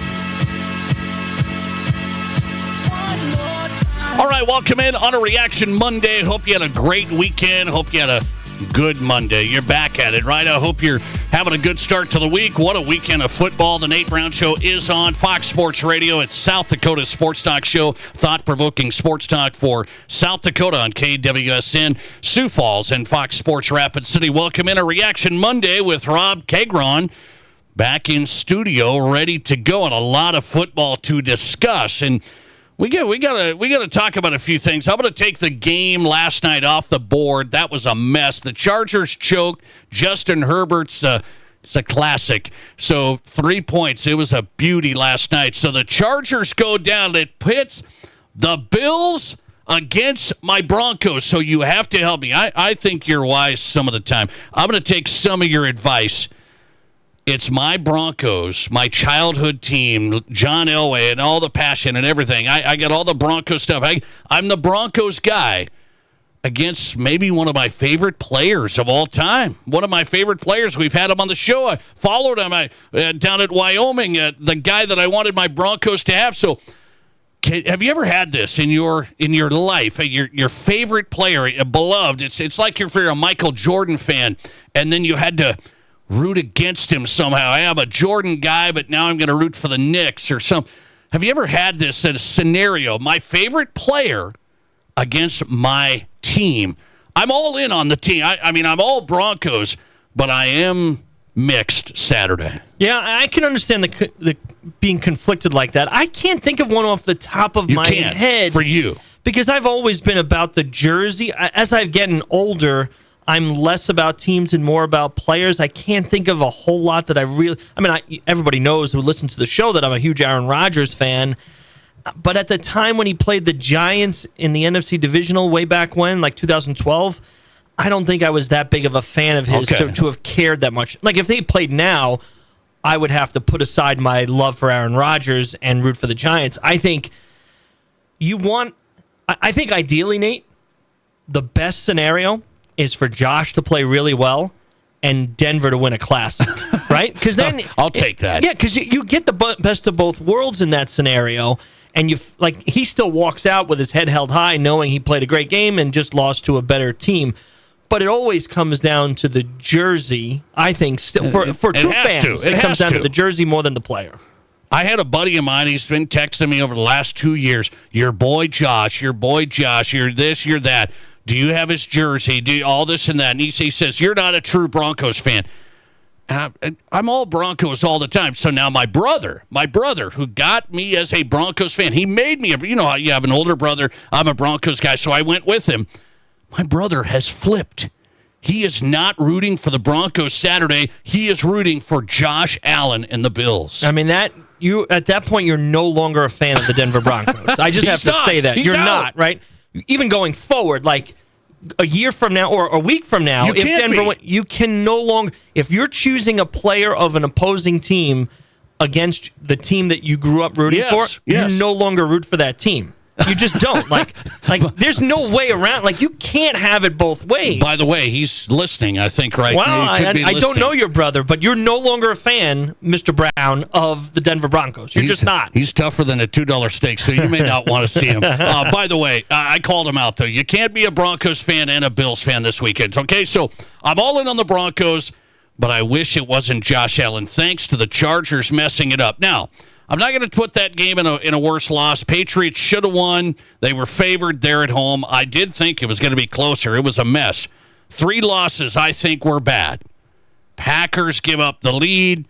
Eagles, I thought, were a mess. They should have finished off the 49ers. That defense wasn't great, and the Eagles' offense still sputtered. Jaguars, hottest team in the league, and they don't finish either. Big turnovers. Trevor Lawrence still played well, but big turnovers. Could you say which the worst loss was? That's our question of the day tonight. Absolutely. There's one that's clear above the other two. Clear, head and shoulders above. Let's see. It's the Philadelphia Eagles. I'm with you. I said the Eagles. Everybody's saying the Packers with how it went down. Well, listen, the Packers is way more of a heartbreaking, agonizing loss. I'll give you that. 21-3 at half. What was it, 21-9 going into the fourth quarter, I think it was. He was at 21-6 or 21-9 in the fourth quarter.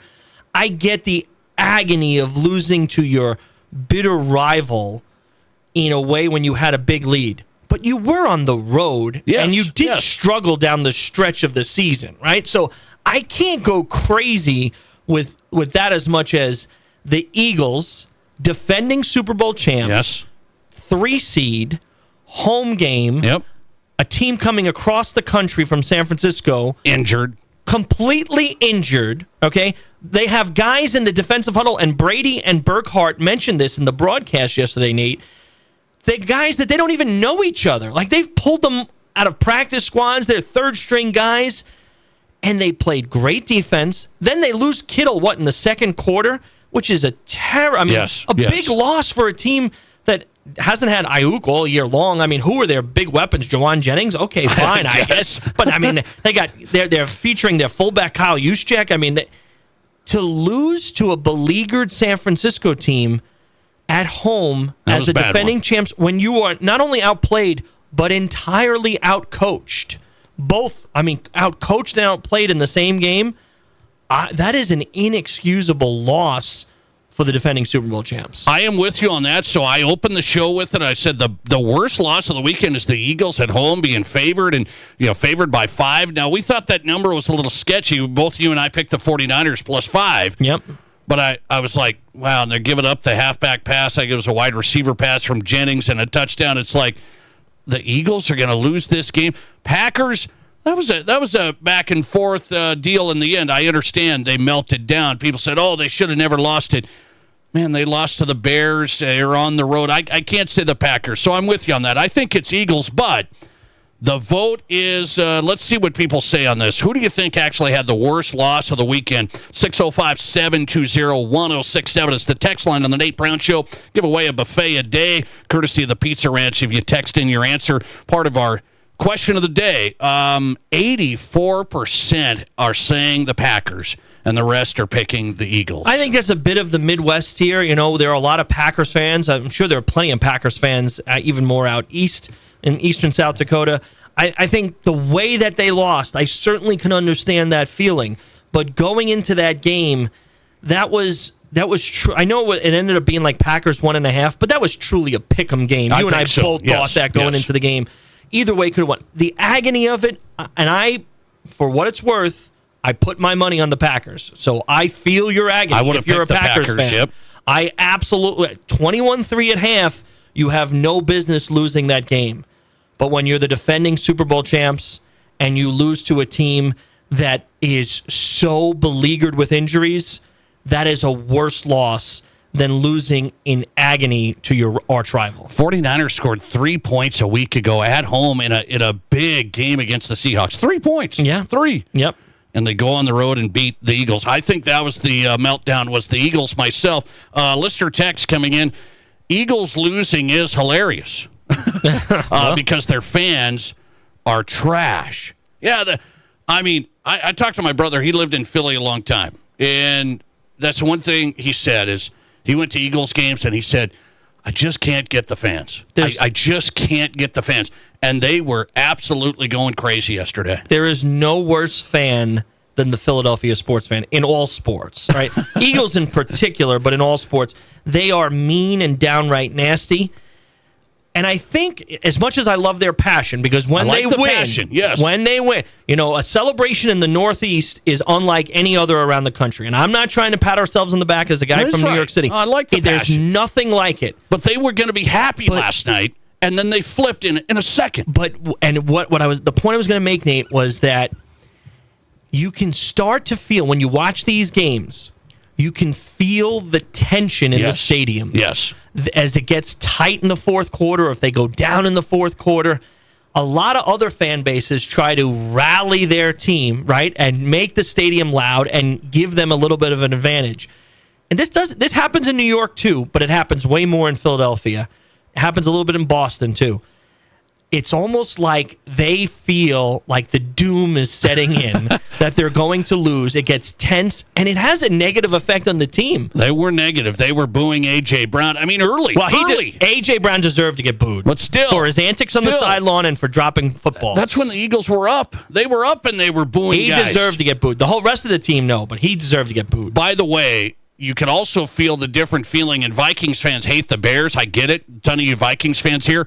But Chicago was rocking. Yep. You watched that game Saturday night? Oh, yeah. Those fans were just rocking. They knew they were still down 27-16, and they were thinking, we're going to win this thing. They were loud. They were completely energetic. And it's a place that hasn't had a playoff game in a very long time. And you could feel the energy. That was wild. Bears with the big win, but I still think the Eagles' loss was the worst of the weekend. I'm in agreement with Rob Kegron.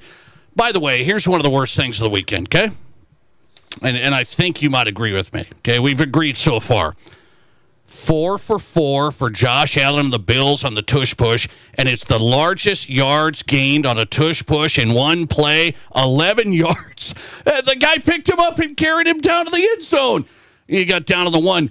It's the worst play. I said Josh Allen and the Bills win, and with this mess, and I asked the Bills pregame host tonight. He was on, Nate Geary, host for the Bills tonight. I said, the Bills just won with the tush push. And he said, they will be the first to want to ban it again this offseason. Yeah, and I do think when you watch a play like that one, that he basically got down into the end zone, I think that's going to be Exhibit A this offseason. That was a bad one. For how this has to stop. Yeah, because, essentially, now, Josh is a big guy, right? So if you get a little bit of a scrum and you push him a bit and he has his legs moving, I could see that. But essentially picking the guy up and bringing him forward, that's no longer a football play, folks. No. And the Jaguars were kind of standing there going, what did this just happen? Well, and I think they were thinking that it was going to be whistled dead as essentially stopping the progress, and then they're just picking him up and pushing him forward. And what do you do? Like, how do you stop a play like that? You can't. It has to... Something is going to change. I think the momentum is building, and a play like that is going to help the momentum to stop it. Okay, let's keep moving on a Reaction Monday. A lot of texts coming in. Let's get to these. Listener text: the Eagles' loss with the Packers was a very close second. So he said the Eagles' loss is the worst. Packers close second. Listener text from last night. He said Chargers' loss last night was pretty terrible. Their offensive line got destroyed.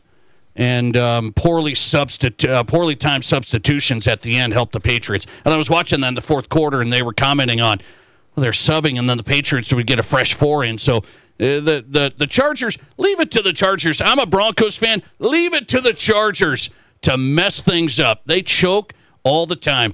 And one more listener text. The third playoff meeting between the Packers and the Bears, that was a fun stat for you guys. Only the third playoff meeting between the Packers and Bears. For that big of a rivalry, it's almost hard to imagine that they haven't played more often. Also shows you that the Bears have had a lot of very, very lean years. Okay, so let's go to something people are talking about all day today. Rob's been in radio and hosting media for a long time. I've done a show for over 20 years. There was a comment, and a Jacksonville Jaguars reporter was talking to Liam Cohen, the head coach, and everybody has made this a big deal of what the reporter did wrong. Let's see what the fans think coming up. This is South Dakota's Sports Talk Show. There's nothing like it. Not for hundreds of miles in any direction. A gathering space for all kinds of people, from all kinds of backgrounds.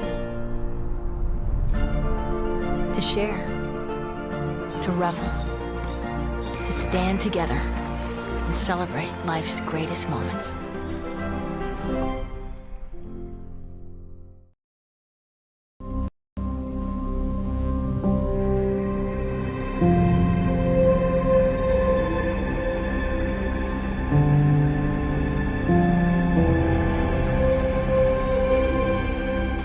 We are number one, so you can always be their number one.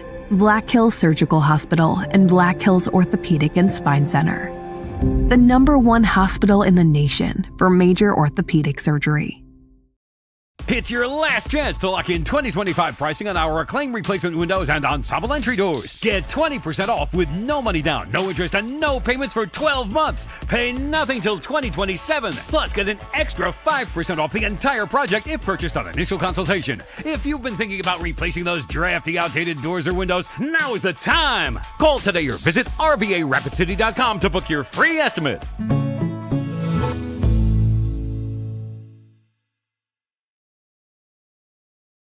What do you call a place that's one of Deadwood's largest casinos, but is it really a casino? Because you can't decide, should I play or eat or wait, there's a liquor-infused ice cream bar? I mean, you're playing craps one minute and the next you're looking at a charcuterie board? What even is that? Never mind the gunfight outside, you don't have time for that. You've got espressos to down and games to bet on and a pub with 48 whiskeys? What do you even call a place like that?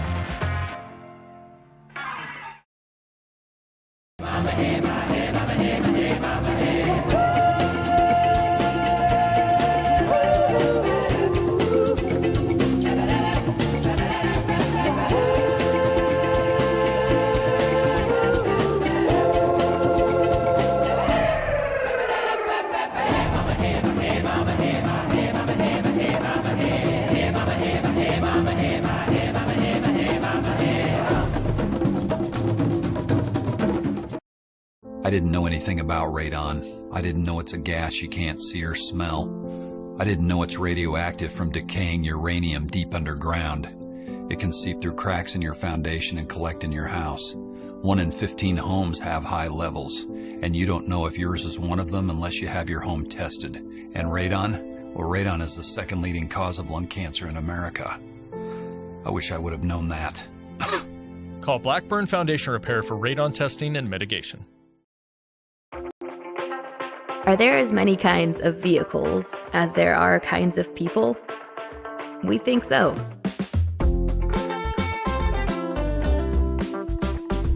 At Black Hills Federal Credit Union, we help all kinds of people come together with all kinds of vehicles. With loans made to fit everyone and every ride.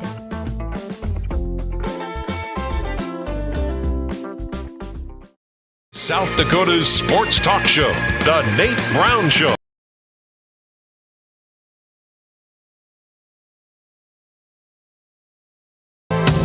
All right, welcome back in. The Nate Brown Show is powered by Black Hills Federal Credit Union, my family's banking partner and a great partner. I'm telling you, it's the right choice for us. From the mobile banking app I have on my phone, I can keep track how much money my teenage daughter's spending. I mean, it's all good stuff. You just right here. Personal loans, business loans, great rates, vehicle loans. Go to bhfcu.com. If you're not a member, I would encourage you to check them out. bhfcu.com. 18 locations from the Black Hills to Sioux Falls. I switched from my last bank. Great place to go.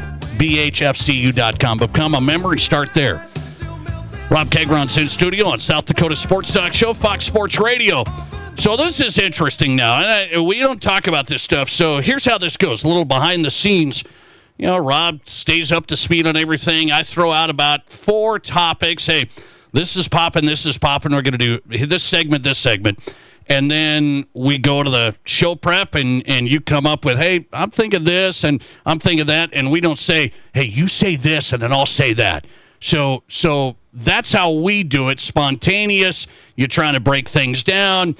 Here's the big topic of how should media act with teams and coaches. So what happened was, if you missed this is kind of a big media thing now, and we got media people arguing over it, and then you have everyone else, the sports fans, arguing who's right, who's wrong.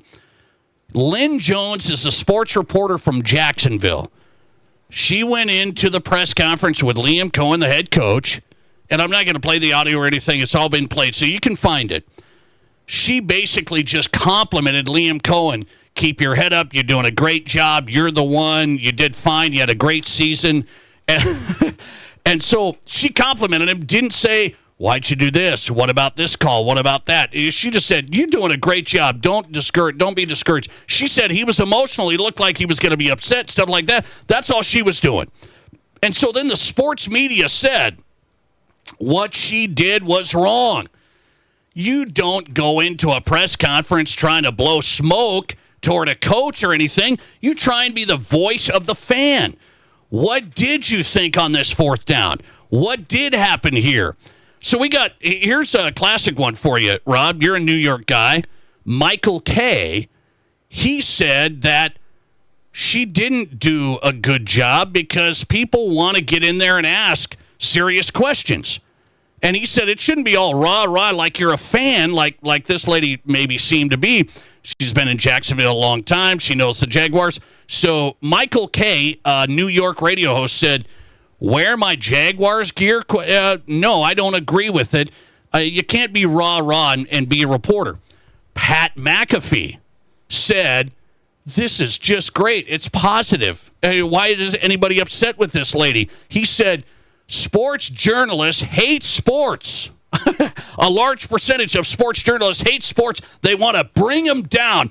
They don't like happiness. They don't like unifying. So Pat McAfee's approach is, it's all fun. It's all good. I'm just a good guy. I'm a frat boy. Everybody has fun. Yahoo. Michael Kay said, no, you need to be serious. Where are we at on this? Well, I think I'm somewhere in between those two extremes. Like, I'm not like McAfee, where I think McAfee, as entertaining as he can be at times, is way too rah-rah pom-poms about everyone who ever comes on his show, and they're the greatest, and blah, blah, blah. No hard questions. I don't like that. But I also I'm not a huge fan of the crotchety old news reporter who doesn't do any great service for other news reporters by being miserable in a case like this, for a number of reasons. I think what she did, I think her name is Lynn Jones. Lynn correct? Jones, yep. I think what she did is absolutely fine. Now, I don't think it's ever going to become standard in press conferences, but a couple of things. First, she's not a beat reporter, and so if you're not in the know, like what a beat reporter is, beat reporters work for either radio stations or newspapers or in a local market, and they essentially follow the team everywhere. They're at every media availability. They're in the locker room. They're at practice. A lot of them still, not all, a lot of them still travel with the team for away games. They're covering the offseason. They're with the team day in and day out. Breaking it down all the time. Minutia, right? In terms of football, like when it comes to cut day, like they're giving you all of the information of when they cut down from 75 to 53. They're telling you who's getting cut. They're telling you who they're signing to the practice squad. Lynn Jones is not that, folks. Right? She essentially is a editor and a reporter at a local Jacksonville paper, and she's not with the team day in, day out. And I actually watched a story with her this morning, a news story local in Jacksonville. Did you see the same thing? Yes. And she essentially swooped in there to talk about this team that had gotten a lot of groundswell over the last 3 months because they had played so well. And so she went to the game, and she talked about even she wasn't going to go to the press conference. Yeah, somebody said, hey, you can go to this. Yeah, and right? so this is not something she normally does. It's not as if she goes every week and, tells the coach how great he is, right? I don't think that's a great service if that's what's happening. But if I recall reading the story, it was also towards the end of the press conference, right? Like, she's not going to get asked some kind of groundbreaking question for the kind of story she's looking to write is not about that. And so while I don't want every reporter to go up there and tell the coaches how great of a job they did, I think once in a while it's a bit refreshing to have someone who just came in there honestly and said, Liam Cohen, his first year, he did a tremendous job. Give him a pat on the back. Hang on. Let's say I get a media pass for the Broncos-Bills Saturday, okay? Yeah. I go down. I'm a Broncos fan. Yep. I've been in the Broncos pressers before when I was a Tim Tebow fanboy. Yep. So that's me going down, and I get a press pass, and I go to the press conference with Sean Payton, and they lose on Saturday to the Bills. And it's me getting up and saying, Sean, don't let the haters get to you, Sparky. Okay? You did a great job. You're unbelievable. You're a Hall of Famer. You did an outstanding job. And I would come back here next week, and you would just rip me alive. I would, because that's not your personality. It'd be entirely disingenuous for you to go down there and kiss Sean Payton's fanny when you don't even like the guy. You would just rip me. You'd be like, what are you doing? You'd send me a text. You'd be like, that's you? What are you doing? And I'm not trying to portray Nate as a bad guy because he's a great guy, but you're not the lovey-dovey, pat the guy on the back after a loss guy. That's not you. This woman, I've watched her now on television a couple times. Clearly, this is her personality. She's just nice. She's just a very nice, wholesome person who wants to build people up. Again, I don't want this to become the norm, but you don't. I don't think people need to get worked up about it, particularly these crotchety news reporters who somehow think that they have their finger on the pulse of everything. Oh, yeah. It's not as if these guys are getting anything out of the coaches half the time anyway, right? No. Coaches speak coach speak. No. And she didn't waste any of your time. She spoke for like 20 seconds and said something nice. Why do we let the radio guys, by the way, the radio play-by-play guys, they're the biggest homers ever. Oh, my gosh. I mean, they're homers. Like, I'll just say Michael Kay with the Yankees. I mean, he's a Yankees guy. Is he going to criticize behind the scenes and do all sorts of stuff with the Yankees? Not really. He does a little. New Yorkers are East Coast guys are a little bit better about holding that, that tight line. But you're right. Absolutely. They work for the team. They work for the team. More often than not, they are absolute homers. There's a handful of exceptions to that for sure. But absolutely, if you turn on game broadcast from anywhere, from most parts of the country, you can hear the difference when something good happens for the home team and when something bad happens for it. And I think that's terrible broadcasting for me as a neutral observer. I want to just hear the game, which is why I like national radio broadcasts as opposed to local ones, because then I'm getting kind of an unvarnished opinion of the game. But in this case, what did she do that was so wrong other than say something nice for 20 seconds? And by the way, she's getting hit by it, and then people are sticking up for it. I'm in the middle with you, basically. Is I don't think that's the great way to do a press conference, but I don't think you have to be holier than thou. This was such bad journalism, and the standards are, she just crossed the line. Radio guys are supposed to be journalists too, and they're just the biggest homers, and nobody says a thing. And we can give a list, Nate, of nasty questions from journalists to coaches after losses or all kinds of things where there's a way to ask a challenging, tough question that is still respectful. And I can find, if I just had an hour, I could find 100 of them, of journalists who were trying to make a name for themselves. Yeah. And so they made sure that they were nasty to a coach or to a player. So that's why I can't take them seriously when they go after someone like this. By the way, or they just ask stupid questions. Yep. I mean, there are a lot of dumb questions. I've been at pressers. It's harder to ask questions than you think when you're at a presser and there's 20 questions that have been asked. Well, and how about, if we really want to go down this rabbit hole, how about lazy questions? Talk about this. That's not a question, okay? You don't care because you literally showed up at a press conference. Talk about this. Well, that took some real thought there, bud. I'm not going to hammer because I do think it was kind of an innocent thing, and she's not at every Jacksonville Jaguars thing. It became a big thing. It was interesting in our social media world these days. The Nate Brown Show live, Fox Sports Radio. Listener text coming in on this. Listener text, hey, on the Jacksonville thing, talk about obnoxious gatekeeping from people who haven't asked a serious question in years. So stupid. She was being the voice of the fan. So he was saying, she's kind of a fan. Yeah. She was the voice of the fan. It was interesting. So I'll see. Could I get a media pass for Saturday and then I go into the Broncos presser? Sean, don't let the Vikings fans bring you down anymore. That New Orleans thing, that wasn't your fault. You're the man. I will absolutely eviscerate you on Monday. How is the Broncos-Bills going to play out? Just going to get an early taste from Rob Kegron. And then we'll talk Texans-Steelers as well. And a big player leaves Nebraska. Did he go too high? Coming up. This is the Nate Brown Show. There's nothing like it. Not for hundreds of miles in any direction. A gathering space for all kinds of people from all kinds of backgrounds. To share, to revel, to stand together and celebrate life's greatest moments.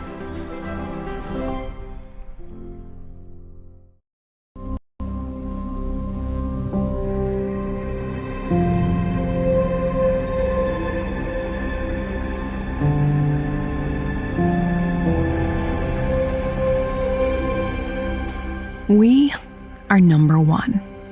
So you can always be their number one. Black Hills Surgical Hospital and Black Hills Orthopedic and Spine Center. the #1 hospital in the nation for major orthopedic surgery.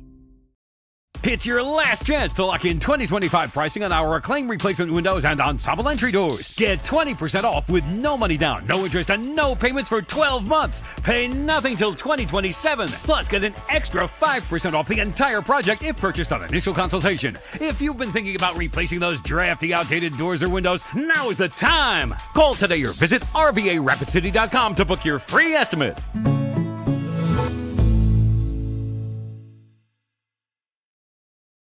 What do you call a place that's one of Deadwood's largest casinos, but is it really a casino? Because you can't decide, should I play or eat or wait, there's a liquor-infused ice cream bar? I mean, you're playing craps one minute and the next you're looking at a charcuterie board? What even is that? Never mind the gunfight outside, you don't have time for that. You've got espressos to down and games to bet on and a pub with 48 whiskeys? What do you even call a place like that?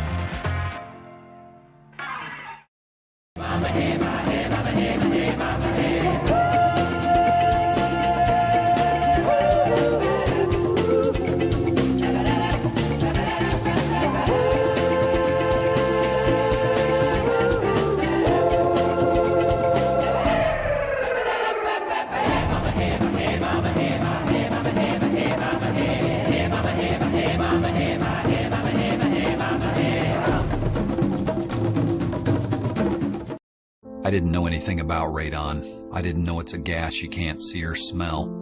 I didn't know it's radioactive from decaying uranium deep underground.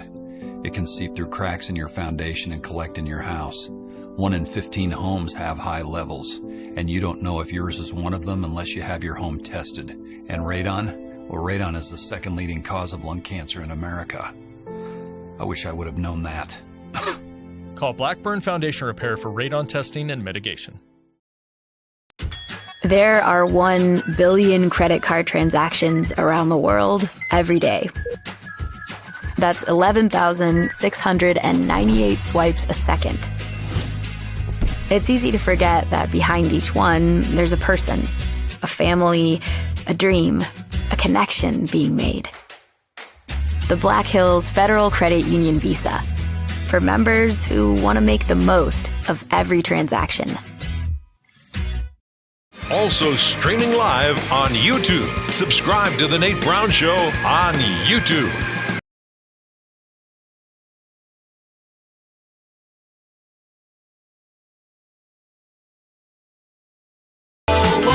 It is South Dakota Sports Talk Show. We are live on a Monday across the state. KWSN Sioux Falls and Fox Sports Rapid City. Thanks for being here. Hope you've had a good Monday. We're on your drive home. Thanks for spending time with us. The Nate Brown Show live. Rob Kagron in studio. It's a Reaction Monday. If you missed parts of the show, go to the Nate Brown Show podcast. It's available on Apple, Spotify, Amazon. Good stuff to start the week.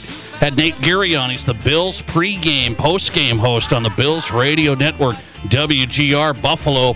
Nate Geary joined us tonight. We talked some Huskers with Jake Sorensen live from Lincoln, Nebraska. Go to the Nate Brown Show podcast if you miss any of the segments, and those guests will have it up tonight. Speaking of the Bills and Broncos, I am going to get your early read. We're going to make our picks Thursday, as we always do, heading into the weekend. So we'll make our picks Thursday. But you walked in, and it was nasty. It was a nasty comment. He walked in today, and he said, "You're scared. You're really scared for your Broncos now." You think I'm scared? You should be. I'm not scared at all. Well, you're a fool then. You should absolutely be scared. I said last week, I said the Bills' dog biscuit defense, give me a break. I want the Bills. I like them coming in. They didn't look like dog biscuits against Jacksonville. I'll say that. I will say that. It looked a little better. They looked a lot better. They looked a lot better than I had remembered in the regular season. And if there's one guy, other than Matthew Stafford, that can take over a football game, it is absolutely Mr. Josh Allen. And I'm being honest, I am not scared. I am You not should scared. be. No, I'm not, because I've seen the Bills choke in the playoffs. I hate to tell you, so I have seen them choke, and we all have. Sometimes, and you and I have been sports fans our whole lives, we get into the minutia of sports. Sometimes, when you've waited a long time to get to a Super Bowl or any kind of big event in the other sports, and sometimes the path just gets cleared for you a bit, right? Oh. This is one of those years where it's like, no Mahomes, no Lamar Jackson. It's wide open. There isn't a clear-cut favorite. Yeah, you're on the road, but Josh Allen doesn't have someone who absolutely is better than him or equal to him right now. Why not this time? You think the Bills are going to get open against the Broncos secondary? I mean, you think what he's got? Okay, we'll get into this. He doesn't have much. I agree he doesn't have a lot of weapons, but he can take over a game unlike any other player left in the field. It's gonna be fun Thursday. We'll get into our picks. By the way, we'll get to the Texans Steelers tonight. Rob Kegron's boy, Aaron Rodgers. I think he might be the only Aaron Rodgers fan left in South Dakota, but he is here. We'll talk about that tonight. First, how about this? So let's go college really quick. We find out that Dylan Raiola, who's leaving the Huskers, he's transferring. I'm surprised. I have to say, I didn't see it coming. He's going to the Oregon Ducks. And I had some Nebraska guys on. They said, this is above his pay grade. He might have to go in there. If Dante Moore comes back to Oregon, he's going to be a backup? I mean, what do we think? Dylan Raiola to the Oregon Ducks? I think it is odd unless he was, told pretty surely that Dante Moore was going to the draft. Because I agree with you. If Moore comes back, Moore is the clear-cut starter, and he's going to sit there as a backup. Which he wants makes to do that? No sense because he only has 2 years of eligibility left, correct? Yes. So, I mean, he'd be giving up a year of eligibility. The only thing that does make sense about it is it is a program with a clear, proven track record of winning and playing in big games, and even of getting quarterbacks into the NFL. So, if you do go there, and even if you did wait a year and you get that opportunity to start as a senior, you'd have a good runway to actually, get to the draft if you had a big year. I still wouldn't do it unless I knew for sure I was getting that starting job. So it is a bit of a stretch for me. Let me think about this. Nebraska almost like they were okay with letting him go. I came on the show and I said, over 4,000 yards, 31 touchdowns his first 2 years. He started as a freshman, sophomore. He got injured. He only played 9 games this last year. And we just let him go like Nebraska's going to bring in who? Now they got the UNLV quarterback. Is this a bad look? Nebraska just let him go. They let him go. Well, I think letting him go is probably okay. I don't think he ever lived up to the potential or the hype when he was brought in as this big-time recruit, so I don't have a huge issue with them. This is Oregon now. I mean, if he's good enough for Oregon, what's Nebraska doing? Yeah, sometimes I do think it just means you need a change of scenery, a different kind of program, a different kind of style, a different kind of setup, and then you get your hard reset. I don't have that big of an issue with it. I have a bigger issue.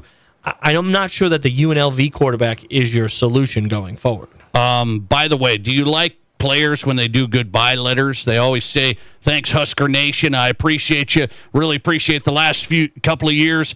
Do players have to do that? Because Raiola's getting hit. He didn't do it with Nebraska fans, the best fans in the country. Well, I'm not sure that that's the case. Yes, that they are the best fans in the country, number one. Number two, I don't know that if I were a fan of the Huskers or of any other big football program and the quarterback or anybody else left, I wouldn't care they wrote a thank you note or not. That being not said, appreciative? That being said, it's the easiest thing to do because even these guys have a team of people behind them. Yes, have someone else write it and put it up on your social media. It doesn't take very much, and the fans appreciate that you did it.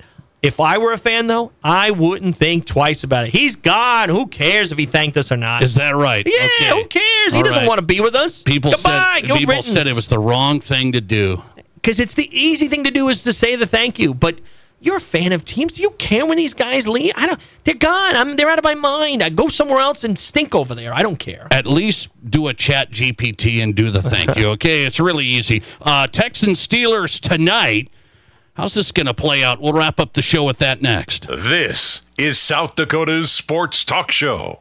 Inheritance, romance, and investment scams continue to plague South Dakotans with high dollar amount losses. They prey on vulnerable adults and swindle consumers out of their funds. Scammers befriend the victim, making it difficult for them to see the reality of what's happening. If you have a loved one susceptible to this type of scam, sit down and talk with them about these issues before it happens to them. If you or a loved one have been scammed in this manner, please reach out to the South Dakota Office of Attorney General's Consumer Protection Division at 800-300-1986. How do you make a buffet day even better? Make it a play day. The Pizza Ranch and Fun Zone Arcade is your place for good food and good times. Won the big game? Make it a play day. Aced your test? Make it a play day. Just need to get out of the house? Make it a play day. The Pizza Ranch and Fun Zone Arcade has all your favorites and all kinds of fun. So bring your family, bring your friends, bring your team. For good food and good times, make it a buffet day and a play day at the Pizza Ranch and Fun Zone Arcade. This isn't just the sound of a legendary Brunswick pool table. It's the sound of families about to make memories together. And while this may sound like the hum of a spa, listen closely, and you'll hear backyard fun for years to come. So while Splash City's guarantee of quality sure sounds good, we know quality time sounds even better. Who wants another burger? Splash City, 1024 West Omaha, across from Connects in Rapid City. Here's your Fox Sports Rapid City forecast. A wind advisory begins at 5 a.m. tomorrow morning and remains in effect until 5 p.m. tomorrow night. Lows dip down to about 42. Tonight, under partly cloudy skies, west winds 10 to 15 miles per hour. Cloudy skies with a few peaks of sun. Tomorrow, chance for rain. High temperatures reach up to 55. That's your forecast on the Black Hills Sports Station, Fox Sports Rapid City. Right now, it's 57 degrees. Ready to be part of something big? Meet the Rapid City Sports Commission, the powerhouse behind sports in Rapid City. The commission focuses on bringing regional and national tournaments, supporting homegrown events, and creating opportunities for our kids.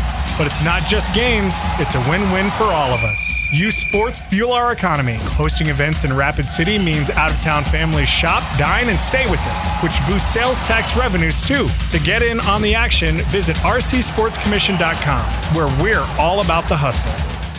We all know life's busy, and if you get sick, you can get behind pretty quick. That's where Black Hills Urgent Care comes in. No appointments needed, no long waits, just fast, affordable care to get you feeling better quicker. Black Hills Urgent Care has 2 locations in Rapid City on Haynes Avenue and Mountain View Road. You can simply check in online at bhucare.com. That's with the letter U, bhucare.com. When you need care, see the team at Black Hills Urgent Care, the faster way to get better. City driving might feel routine, but it's tough on your car. All those quick starts, hard stops, endless red lights, and long idle times. They wear things down fast. Brakes, fluids, engine components, they all take a beating. That's where Al's D&I Repair in Rapid City comes in. We handle the maintenance that keeps your vehicle ready for whatever the city throws at it. Al's D&I, fixing it right since 77. Check in at Al's D&I on Sturgis Road and online at alsdniautorepair.com. Live callers, big-time interviews, and breaking sports news. This is South Dakota's sports talk show, The Nate Brown.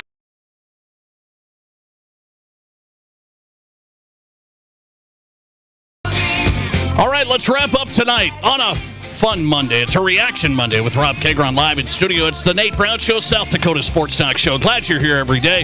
I hope you're here every day. If you join us on your drive home, we appreciate it. Fox Sports Radio.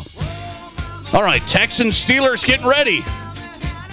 Are the Texans going to, I'm going to say, choke on the road? Steelers aren't good, right? Are the Texans going to choke? Is this it? Is Aaron Rodgers going to live up to your hype? As much as I love him, and as much as I'm interested in seeing a 41-year-old guy make the divisional round, I just have a hard time believing he can stand up to the pressure of that defense. The 2 guys in the front with Will Anderson and Danielle Hunter, and they have a great secondary. I just think he's going to have a very hard time against that kind of defense. I think it's going to be a mucky game. I think it's a low-scoring game. Close game? Close, low-scoring. I don't think it's like Stroud is going to light him up, but I just don't see how Rodgers can stand up to it. I have this game, 20-13, Houston. I could see the Texans choking. That's what they do. I could see him choking. I really hope not. I hope Aaron Rodgers doesn't end up doing this. I wish the Broncos could play him. Thanks for listening. The Nate Brown Show. For Rob Kegron, we're out. See ya. It's the geometry teacher who mans the ticket window.